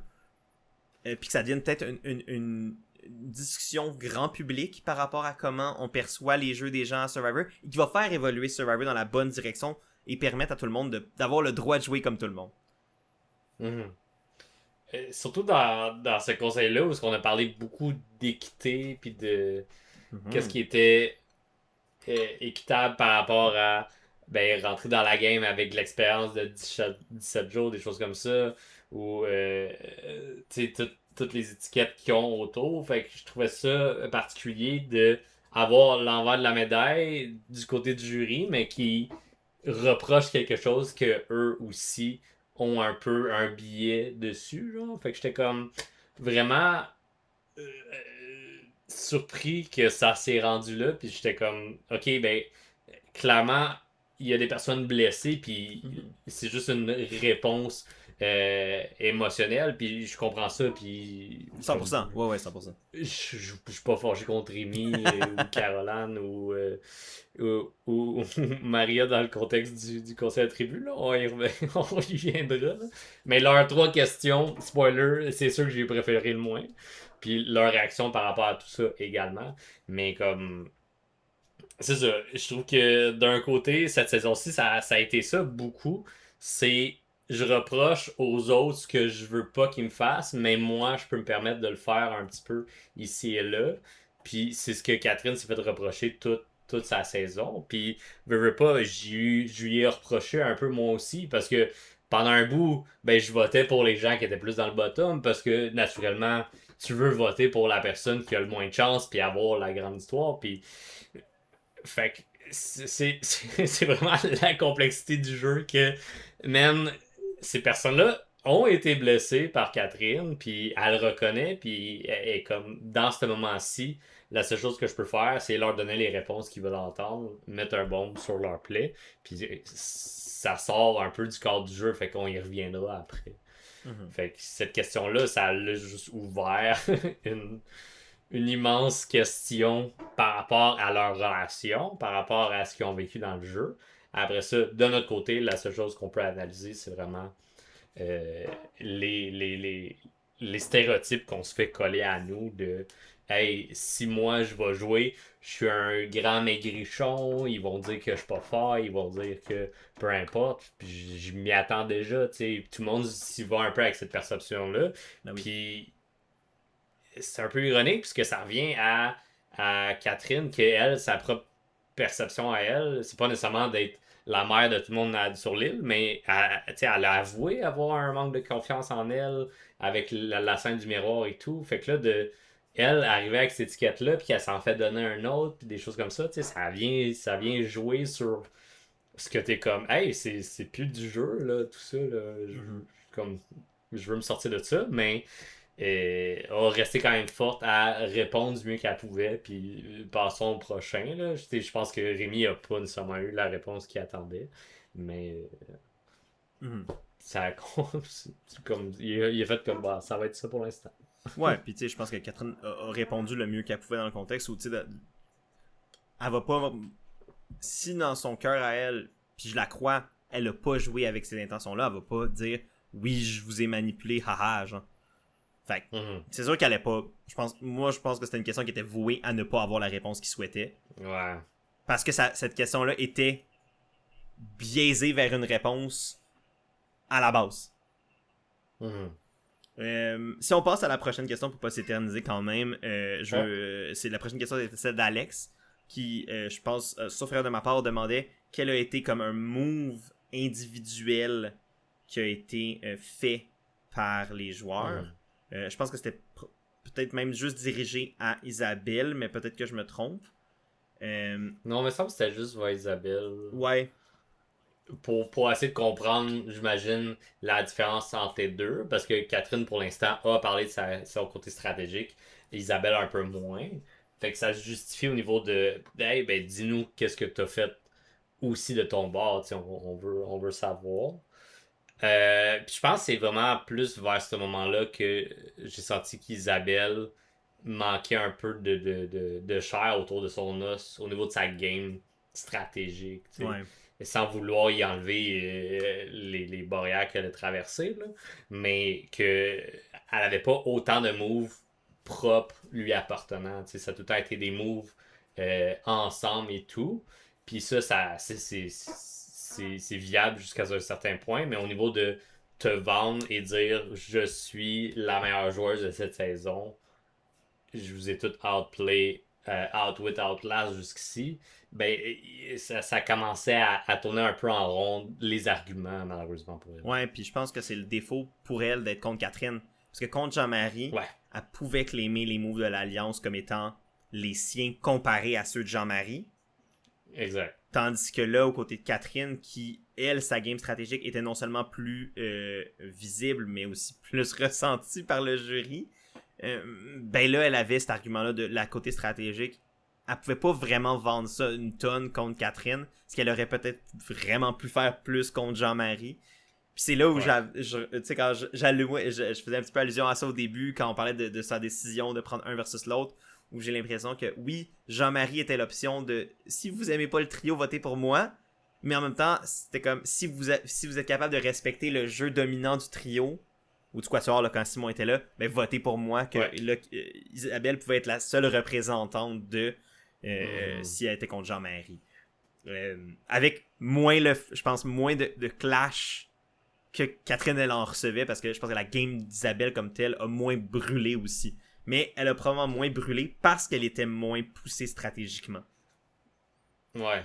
Elle a fait moins de contacts avec certaines personnes, que ces contacts-là ils ont été brisés justement par la trahison du trio du quatuor. Là. Exact. Tu sais, je pense que c'est aussi un point de différenciation majeur entre les deux. C'est que oui, Catherine a blessé plus de monde, mais c'est qu'elle a appris à connaître plus de monde, peut-être. Elle a poussé le jeu pour jouer avec plus de monde.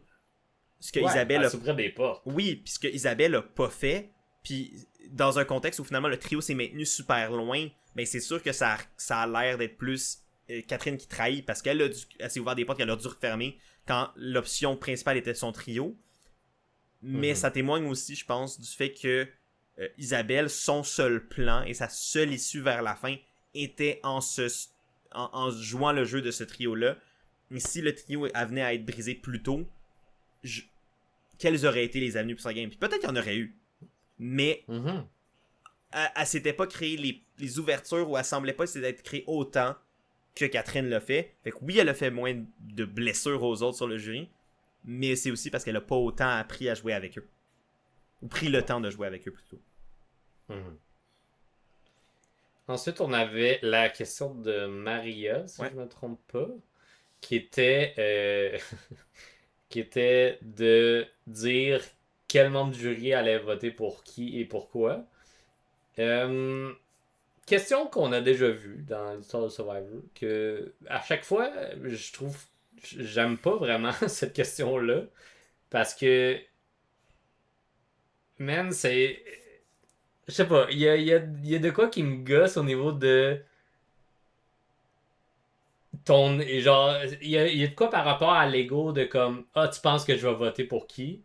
Puis après ça, il doit y avoir des façons de bien l'exprimer que j'arrive pas à réfléchir quand je l'écoutais, puis là, pendant que j'en parle, mais j'ai l'impression que cette question-là, c'est juste plein de gros pièges à tomber dedans que tu dois éviter le plus possible. J'ai l'impression qu'il n'y a pas de bonne réponse, que la bonne réponse, c'est d'être le moins pire possible. Ouais, mais je suis quand même d'accord. Je le vois un peu comme une question un peu plus du style genre, est-ce que tu nous connais? T'sais, est-ce que toi, en tant que joueur, tu comprends la perception du jury, que le jury a de toi? Mais ça, je dis ça, mais la conclusion de ça, c'est la tienne. Dans le sens que ça reste plein de mines à éviter. Puis au final, t'essaies de dire, t'essaies de sortir le mieux que tu peux de pourquoi les gens voteraient pour toi. Puis après ça, mais je trouve que c'est, pour moi, ça me semble pas être la question qui fait le plus bouger l'aiguille de... Non. T'sais, est-ce que tu connais les membres du jury? À la limite, la question était plus un peu du genre, est-ce que tu nous connais? Genre, est-ce que tu as pris, mettons, pour un joueur qui est extrêmement stratégique, mais qui est pas très humain, mettons, ou qui a pas pris le temps de faire des connexions sociales nécessaires pour avancer? Mais c'est comme, oui, tu t'es rendu loin dans le jeu, mais t'es-tu capable de nommer le nom de ma soeur? Est-ce que tu as appris à me connaître? Est-ce que tu t'intéressais réellement à moi en tant qu'être humain? Oh, ben là, tu flippes la question plus au style de comment était ta game sociale? Est-ce que tu as vraiment appris à dépasser le joueur pour apprendre à connaître l'humain et après ça jouer avec ou jouer contre, peu importe? Là, c'est plus une question un peu, je trouve, de surface sur cette connexion-là entre les finalistes et le jury, mais comme tu dis, qui amène peu de substance au final. Ouais. L'avant-dernier. Stéphane. On est rendu là. Ouais, Stéphane. Stéphane qui demande... C'était-tu juste à Catherine qui a posé la question? Non, il a posé la question aux deux, mais c'est Catherine qui a plus touché à tous les éléments de sa question, ou ensuite, puis c'est elle qui répondait en premier, Isabelle a un petit peu plus défendu, pas les attaques de Catherine, mais un peu plus, c'est plus défendu aux allégations portées par Catherine des différences de leur jeu, mettons, faites. Fait que on n'a pas vu la réponse peut-être complète d'Isabelle aussi, peut-être qu'il y a des moments qui ont été coupés, mais c'est surtout Catherine qui a répondu à celle-là. Puis là, corrige-moi, là. Mais il me semble que la question de Stéphane, c'était pourquoi... est-ce que tu penses réellement que t'es la meilleure joueuse sociale? Ça se Ben, c'était les trois aspects. Ah, c'était les trois aspects, c'est exact. ça. C'est juste qu'ils ont parlé beaucoup du social parce que au final, ils voulaient se faire dire que c'était lui. Moi, j'ai senti qu'ils voulaient se faire dire que c'était lui, puis juste comme... T'sais, ça a été conclu finalement dans la réponse à Catherine de comme ah oui, c'est toi le meilleur joueur social. Ouais. Mais tu sais, je pense que l'aspect de poser la question au finaliste de dire est-ce que t'es le meilleur joueur, je trouve que c'est intéressant parce que oui, c'est un piège aussi, évidemment. Oui. Mais à la limite, t'amènes les joueurs un peu plus à creuser sur pourquoi tu penses que t'es le meilleur joueur de la saison, pourquoi tu penses que tu devrais gagner, pourquoi explique-moi les facettes de ton jeu, puis le fait que c'est vraiment illustrer les trois facettes de Survivor, on va dire le physique, le social et le stratégique, comme étant les piliers du jeu, puis les piliers des games des finalistes.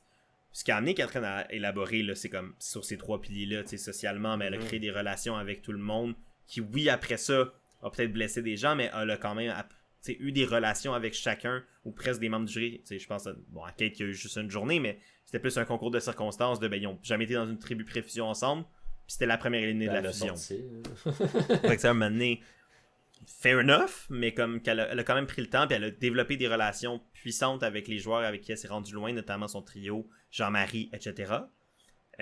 Stratégiquement, on en a déjà un peu parlé avec tout l'aspect de elle a mené les plans, puis c'est là aussi où je pense que ça a un peu piqué Isabelle, ou ça a un petit peu mis Isabelle à vouloir un peu reprendre les rênes de sa propre game, où Catherine a pris énormément de crédit pour ce qui s'est passé dans son trio, puis le show nous a montré aussi que Catherine avait beaucoup de crédit à prendre dans les avancées de son trio. Je pense également que quand même que Stéphane et Isabelle ont joué un rôle fort dans tout ça, là, évidemment. Mais tout le temps, c'est une question de perception. Comment les autres te perçoivent et comment tu veux que les autres te perçoivent. Puis là, Catherine s'est mise en position de force de dire c'est moi qui menais le bateau. Puis dans les épreuves, c'est là qu'elle a touché à la notion de gestion de cible. Puis j'ai trouvé ça super intéressant parce que là, elle a mentionné, mais tu sais, je voulais pas perdre, je voulais pas être la dernière, mais je voulais pas être la première parce que quand on combine toute la game que j'ai jouée avec les épreuves, si en plus j'étais une menace dans les épreuves, j'étais foutu. Ce qui est valide. Ouais. Donc, puis après ça, c'est là où ça a plus pivoté. Ben là, je pense que c'est là où Stéphane a demandé à Catherine si elle pense, comme qui était le meilleur joueur social de la saison. Est-ce que c'était elle ou est-ce que c'était quelqu'un d'autre? Puis c'est là où ça peut se pivoter. Comme, c'est toi, Stéphane. Ouais. Puis, tu sais, je pense que Catherine, elle a compris que c'est ça qu'il voulait entendre. Comme, qu'elle croit ou pas. Je pense que les deux ont été des très bons joueurs sociaux. Ouais. Après ça, il y a toute la notion de les dernières semaines, je sentais que Catherine semblait remonter un peu plus la pente au niveau du jury quand Stéphane descendait. Fait que là, il y a tout ça que ça fait partie du social, puis on n'aura jamais la conclusion de tout ça qui aurait gagné entre les deux, disons que les deux étaient en finale. Là. Ouais. Mais ouais. Puis, à l'inverse, c'est Isabelle qui, elle, a un peu plus revenu par rapport à la notion d'implication stratégique dans le jeu où elle a mentionné que, selon elle et Stéphane avaient eu un peu plus d'implication dans les décisions du groupe que ce que Catherine ne laissait entendre. En plus de renchérir à l'aspect physique par rapport à ses 2 victoires dans les épreuves, autant son duel contre Aya qui lui a permis de rester en vie dans le jeu. Et ensuite, la dernière victoire à l'immunité finale pour s'amener au top 3 et amener Catherine au final à la fin. Donc un peu, c'est grâce à moi que Catherine est là et non l'inverse. Ouais. Et finalement, la question, vas-y. Caroline, ouais. qui dit la question qu'on s'attendait qu'elle allait dire, parce qu'elle l'avait dit jeudi, si je me trompe pas. Là. Ouais. Puis elle a vraiment été avec le même discours qu'on a vu en plus dans l'épisode de comme je veux que vous arrêtez de vous flatter dans le sens du poil puis des amis puis tout puis je veux que vous dites pourquoi que l'autre personne à côté de vous ne devrait pas gagner. Puis c'est la question qui tue là, genre c'est tellement tough pour justement deux alliés qui ont joué tellement longtemps ensemble de faire comme non elle mérite pas de gagner. C'est d'en demander beaucoup là quand même. Là. Puis, Ouais, c'était tough. C'était tough à regarder. C'était trop à regarder parce que, tu sais, Catherine, elle a pas été de même morte, là. Elle a Non. dit ce qu'elle avait à dire pour convaincre. Puis, à un moment donné, j'étais comme, hey, Isabelle, comment qu'elle va faire pour remonter tout ça? Puis, elle venait de dire, je peux finalement l'appeler mon ami plus tôt dans l'épisode. J'étais comme, oh mon Dieu, ils vont plus jamais se parler. Mais, ouais, c'était rough. C'était rough à regarder. Ouais, c'est que tu voyais Catherine qui savait ce qu'elle devait faire pour répondre à la question, puis donner la réponse pas nécessairement la réponse qu'elle avait au fond de son cœur, mais la réponse que le jury voulait entendre. Ouais. Parce que je pense pas que Catherine pense sincèrement tout ce qu'elle dit. Je pense qu'elle en a beurré. Peut-être que je me trompe, mais je pense qu'elle en a beurré épais pour la réponse, puis sachant un peu que le jury voulait, qu'il soit un peu à couteau tiré. Puis ben, comme toute la saison, Catherine a fait ce qu'elle devait pour se donner une chance de gagner, incluant répondre aux questions tough à la fin, même si ça allait froisser, comme elle l'a fait toute la saison. Fait que c'était cohérent avec sa game, mais c'était évidemment difficile à entendre pour Isabelle.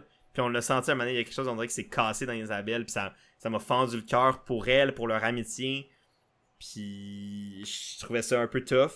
Puis je trouve ça dommage que ça se soit rendu là dans le conseil de tribu final, sur le point de vue humain, sur le point de vue stratégique du jeu. Je comprends la question, je comprends un peu le pourquoi du comment, même si je trouve que c'est tough. Puis Isabelle qui a tenté bien tant que mal de rétorquer à Catherine, mais tu voyais que j'ai l'impression que ça y a comme donné un coup de rein un peu, là. Un coup d'un rein. Ouais, vraiment. Fait que c'était la dernière question et ensuite ils ont eu un petit moment pour un pitch final, juste un peu revenir sur leur jeu. Et Catherine, elle a encore une fois parlé d'un jeu qu'elle a été, tu sais, la seule chose dont on serait coupable c'est d'avoir joué le jeu, un peu comme on disait, de revendiquer le même droit que tout le monde de jouer la game. Que ce qu'elle se fait reprocher c'est ce que tout le monde a fait dans le jeu, donc de jouer, de faire des stratégies, d'éliminer les autres et donc de ne pas prendre ça autant personnel, mais dans le contexte plus du jeu. Et Isabelle, elle, de parler de sa résilience, de sa force, de... Oui, elle est arrivée avec une étiquette, mais elle a joué au jeu comme tout le monde, elle a pris part à l'expérience comme tout le monde, elle s'est pas plainte. Encore une fois, c'est vrai, c'est son parcours, c'est son histoire, puis c'est impressionnant, c'est beau à voir, ça lui a amené à un parcours que 99,9% des joueurs de Survivor ne font pas. Par contre, encore une fois, c'est comme un peu la finalité d'un conseil qui pour moi a manqué de jus. Qui a bien commencé, où je trouvais comme ok, je pense qu'elle a des maudites bonnes réponses. Ça s'est essoufflé vite malheureusement. Puis pour moi, ça a été comme un peu la conclusion d'un conseil de tribu final où il manquait de chair autour du nonos que Catherine avait, malheureusement, pour Isabelle. Et par un vote serré de 4-3. Le vote le plus serré de l'histoire de Survivor Québec. Ouais, il y a juste 2 personnes pour qui voter. Hein. Oui, c'est sûr que ça sert automatiquement les votes, quoique je pense que dans les 3 saisons auparavant, les votes avaient été juste à 2 des 3 finalistes. À moins que je me trompe, là, c'est possible que je me trompe, mais je pense que dans les 3 autres saisons précédentes, c'était juste 1 ou 2 des finalistes qui avaient eu tous les votes. Ok, ça se peut. Et c'est Catherine qui remporte cette saison 4, recevant les votes de Jean-Marie, Alex, Kate et Stéphane qui a, selon ses dires, flip son vote et est rentré dans le conseil de tribu avec l'intention de voter pour Isabelle, puis finalement a été convaincu par Catherine. Il a quand même été proche des deux, là, fait que je peux le comprendre, mais de toutes les personnes, c'est quand même drôle que le swing vote, ça a été Stéphane. Avant de conclure sur Catherine, j'aimerais quand même qu'on prenne un moment pour souligner la game d'Isabelle. Puis son plus grand atout, je dirais, là, c'est vraiment son positivisme. Là, je pense que c'est ça qui l'a gardé le plus en vie. Tu sais, c'est d'avoir rentré dedans dans. Tu sais, elle se faisait dire qu'elle était pas bonne en épreuve au début, qui était comme la raison pourquoi son équipe perdait, puis qu'il était tout le temps un plan. Elle entendait son nom, finalement elle a été échangée, elle a été barouettée d'un bord puis de l'autre, elle a été mise en exécution devant Aya, finalement elle est revenue. Puis c'est de la façon qu'elle revenait, je pense, qui lui a vraiment permis de, pour elle, rester aussi forte, mais aussi pour les autres, de pas vouloir constamment ramener son nom aussi souvent qu'il aurait pu ressortir. Mhm. Puis je pense qu'elle peut être vraiment fière de ça. C'est dommage, oui, d'avoir perdu la finale d'un vote, mais après ça, il y a une partie de moi de. Elle se doute que Catherine, les votes qu'elle n'a pas eu, c'est un peu parce que les joueuses voulaient pas nécessairement voter pour Catherine, mais plus pour la deuxième option. Fait que tu sais, il y a une partie de moi que si Isabelle avait gagné, est-ce qu'elle aurait eu de la culpabilité par rapport à ça? Puis là, ça ouvre un débat d'éthique morale et tout, là, que Ouais. je souhaite qu'elle ne pense pas à ça à tous les soirs depuis, là, qu'elle peut être fière de sa game, qu'elle peut être fière de ce qu'elle a eu, puis les votes qu'elle a eu, ça faisait partie du contexte de sa saison, ça fait partie de la stratégie de tout ça.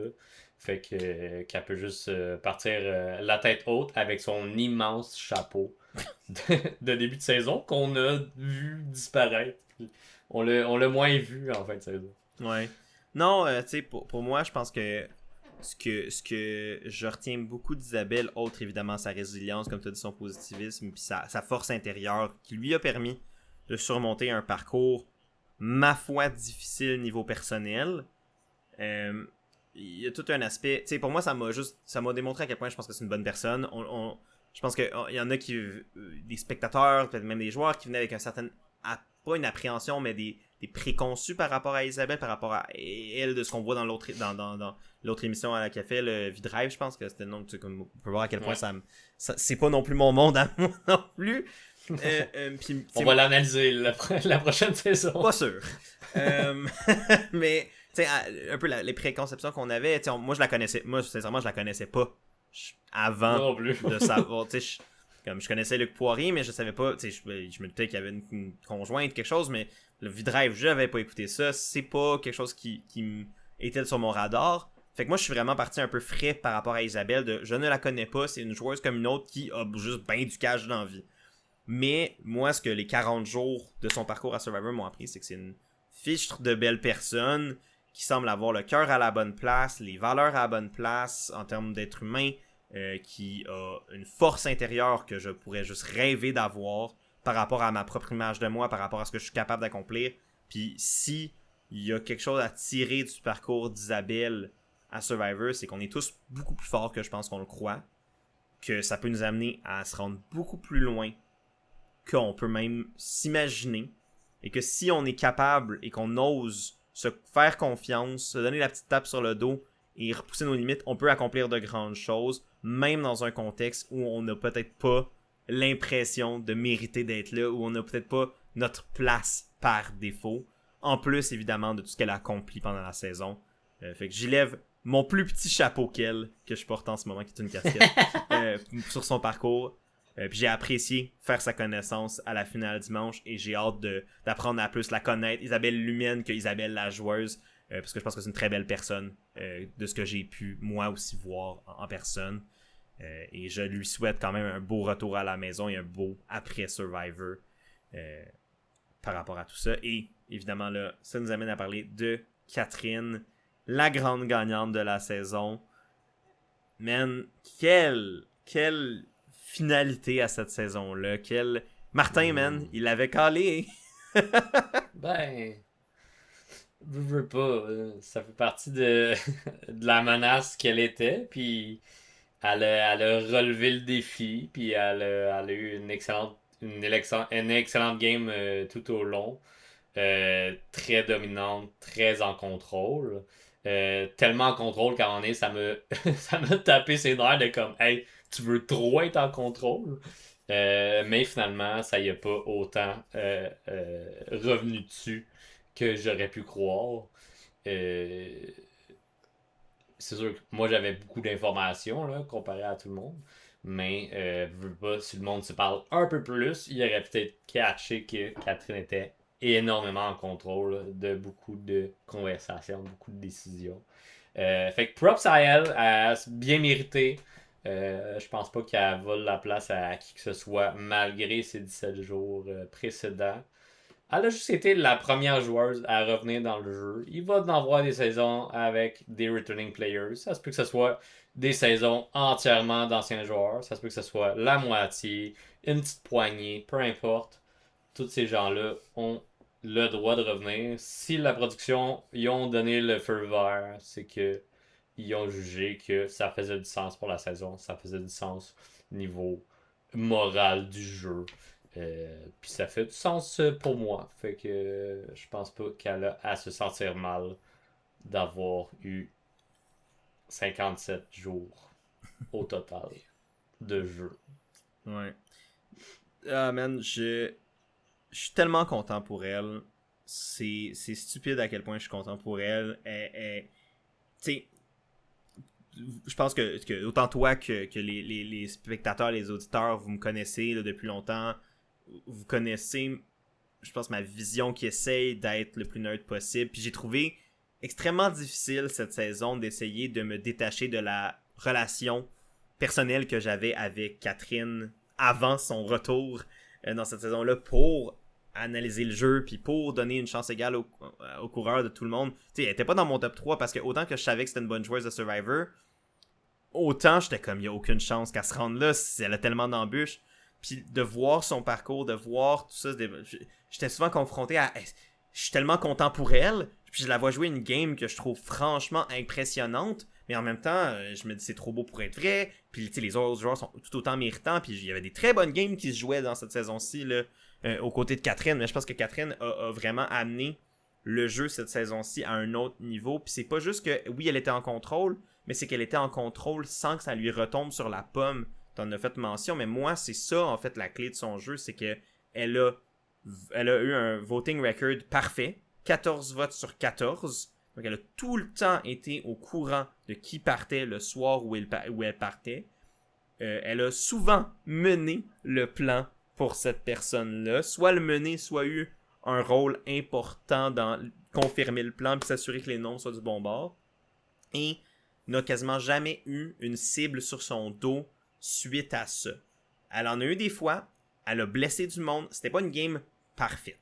Ça a été une game, je pense, qui a irrité, on l'a vu par le résultat final au vote, on l'a vu par les réactions du jury, on l'a vu par les questions assez brutales par moments qui ont été posées. C'était pas une game qui a fait l'unanimité en termes de son propre casting, c'est pas une game qui a fait l'unanimité au terme du public, mais pour moi, c'était une game de personnes qui connaissent Survivor, qui était venu pour jouer à Survivor avec un grand S et qui a tout fait en son pouvoir pour mener ce jeu à terme. Et elle l'a fait d'une manière qui était franchement vraiment belle à voir. Et elle a mentionné souvent une difficulté d'être fière d'elle, qu'elle en faisait jamais assez, que c'était jamais, qu'elle pouvait tout le temps mettre une bûche de plus. Mais elle l'a fait. Elle s'est rendue à la fin. Elle a fait toutes les étapes comme tout le monde pour pouvoir gagner ce jeu-là, ce show-là. Elle l'a fait. Et je pense qu'elle peut être très fière d'elle. Personnellement, en tant que personne qui connaît Catherine, je suis si fier d'elle. Je suis certain que tous ses proches, sa famille, les autres anciens joueurs, on est fiers d'elle. Fait que j'espère qu'elle l'est aussi fière d'elle. Puis c'était juste beau à voir. Puis je veux prendre un petit moment pour faire une petite anecdote par rapport à la finale de dimanche, donc la diffusion de la finale qui a été organisée, là, comme j'ai mentionné. Et lorsque Catherine a finalement, sa victoire a été annoncée pendant l'émission, tout le monde s'est mis à célébrer, etc. T'sais, tout le monde a pris du temps pour aller célébrer avec Catherine, la féliciter, faire un câlin, prendre une photo, etc. T'sais, Puis j'étais là, j'attendais un peu mon tour pour aussi aller lui dire félicitations. Puis Catherine et moi, on avait quand même échangé un peu avant la saison, avant même qu'elle parte au Panama, sans même que je le sache, qu'elle allait retourner. Puis on parlait de qu'est-ce que ce retour-là éventuel qu'elle aurait peut-être pu faire à Survivor signifiait pour elle, tu sais, comment la blessure qu'elle a vécue lui avait fait mal, non seulement physiquement, mais psychologiquement par rapport à son désir de vouloir mener le projet Survivor à bout. Et on échangeait beaucoup sur la nature de Survivor. Je pense qu'on était deux grands passionnés qui se sont un peu trouvés à pouvoir échanger sur ce beau jeu-là. Fait qu'on on a beaucoup échangé par rapport à la nature de Survivor. Puis je pense que je respecte beaucoup sa manière de jouer, puis je pense qu'elle respecte beaucoup mon opinion de Survivor. Et lorsqu'on nos regards se sont croisés à la finale, qu'elle a vu que j'étais là avec elle pour célébrer, on s'est pris dans nos bras, puis déjà que j'étais un peu émotif de l'avoir gagné, elle m'a regardé dans les yeux, puis elle m'a demandé est-ce que j'ai bien fait ça en parlant de sa game. Et man, j'ai craqué. Ça m'a cassé. Ça m'a tellement ému. Parce que évidemment que la réponse à ça était oui. De un, elle a gagné Survivor, ce que 60-80 joueurs n'ont pas été capables de faire jusqu'à temps au Québec. Mais non seulement, mais ce que sa question-là voulait dire pour moi de mon interprétation, c'est pas est-ce que j'ai bien fait, oui, t'as gagné, wouhou. C'était plus est-ce que la joueuse, la fan de Survivor a fait honneur à ce jeu-là, à ce show-là, et aux personnes comme toi, Chris, comme moi, et comme tous les gens qui nous écoutent en ce moment, qui aiment ce show-là, qui parlent sur Reddit de ce show-là, qui parlent sur les réseaux sociaux, qui ont créé des groupes, qui viennent nous voir dans les événements, qui ont hâte de nous parler, nous les joueurs, etc., qui interagissent avec ce show-là. Est-ce que Catherine nous avait rendu fiers en tant que fan de Survivor, de la game, puis des avancées que peut-être sa game allait faire à ce show-là? Et j'y ai répondu, of course, oui! et je le réitère ici. Oui, Catherine. En tout cas, tu m'as rendu fier, puis je suis certain que je parle au nom de tout le monde, tous les fans de Survivor. T'as joué une belle game, t'as joué la game qu'il fallait pour te rendre à la fin. Tu peux être fier de toi. La communauté de Survivor est fière de toi. Puis je pense que ta saison, ton parcours et celui de tous tes coéquipiers de tribu, vous avez fait avancer le jeu de Survivor. Au Québec, à l'international, t'as battu un record de la joueuse la plus âgée à remporter. T'as brisé un plafond de verre que les femmes de Survivor avaient la difficulté à briser. Je te lève mon chapeau.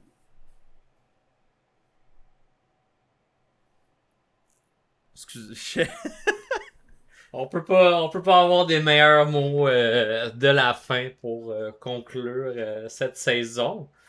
Merci, Raph, de m'avoir invité, puis qu'on a continué à faire cette analyse-là. Ça a été bien plaisant. Merci à tout le monde à la maison d'avoir été avec nous dans le meilleur et dans le pire de notre horaire et de tout le calvaire que Raph a vécu de son côté dans le bureau. Merci à la prod, merci à Survivor d'exister au Québec, puis merci aux joueurs de s'être prêtés au jeu. Peu importe l'avenue que ça l'a fait dans leur vie. Ça va être une saison qu'on va parler souvent, je pense. Ça va être une saison qui a fait couler de l'encre puis qui va continuer à en faire couler.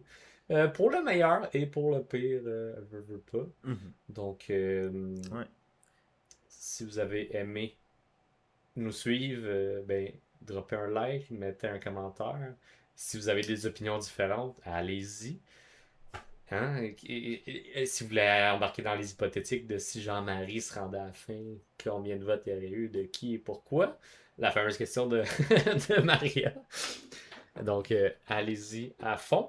Et si vous voulez en voir plus, je promets rien, mais il y a des bonnes chances qu'on revienne pour une prochaine saison de Survivor US et on l'espère Survivor Québec saison 5.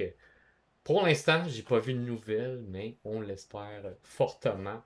On se croise les doigts et on envoie toutes nos zones positives vers Bali et le prod de Survivor pour qu'ils s'entendent et qu'ils aillent de l'avant avec une 5e saison. Yes. On va voir. Pour l'instant, il n'y a rien de canné de notre côté pour du contenu cet été. Est-ce que ça va être une pause jusqu'à l'automne pour Survivor 51? Est-ce qu'on va peut-être... L'envie va nous prendre de faire des trucs? On n'a pas encore rien discuté de notre côté. Fait qu'on fait pas de promesses là-dessus. Peut-être qu'il va y avoir du contenu sur la chaîne cet été. Si oui, évidemment, on va vous en parler en avance pour que ça soit juste comme « Hey, voici vidéo, pas rapport. » Nous, on va probablement s'en parler de notre côté. Peut-être qu'il va y avoir des opportunités. Je sais que j'ai parlé à quelques personnes. Est-ce qu'il va y avoir des vidéos qui vont se faire pendant l'été? Peut-être. On n'a juste pas de rien de canné pour le moment. Mais je pense que ça vaudrait quand même la peine pour vous de vous abonner si c'est pas déjà fait. Parce que cette chaîne-là n'est pas à veille de mourir pour le moment. Et on espère que Survivor, autant au Québec que US non plus. Donc, puis je voulais te dire un gros merci à toi, Chris, aussi, pour le temps que tu accordes. Je sais que tu es occupé, je sais qu'il se passe beaucoup de choses dans ta vie aussi. Donc, que tu prennes le temps, que tu t'as été tellement accommodant cette saison-ci avec mes calvaires, comme tu l'as dit chez moi. Tu fais une super belle job d'analyste. Je parlerai pas de Survivor avec n'importe qui d'autre que toi. Fait que, shout out. Regardez ce décor. C'est la dernière fois que vous le voyez. Voilà. Donc, merci à toi, Chris. Merci au public. Merci à vous, les auditeurs. Merci aux joueurs. Merci à la prod. Merci Survivor. Prenez soin de vous, tout le monde. Et à la prochaine. Ciao. Bye!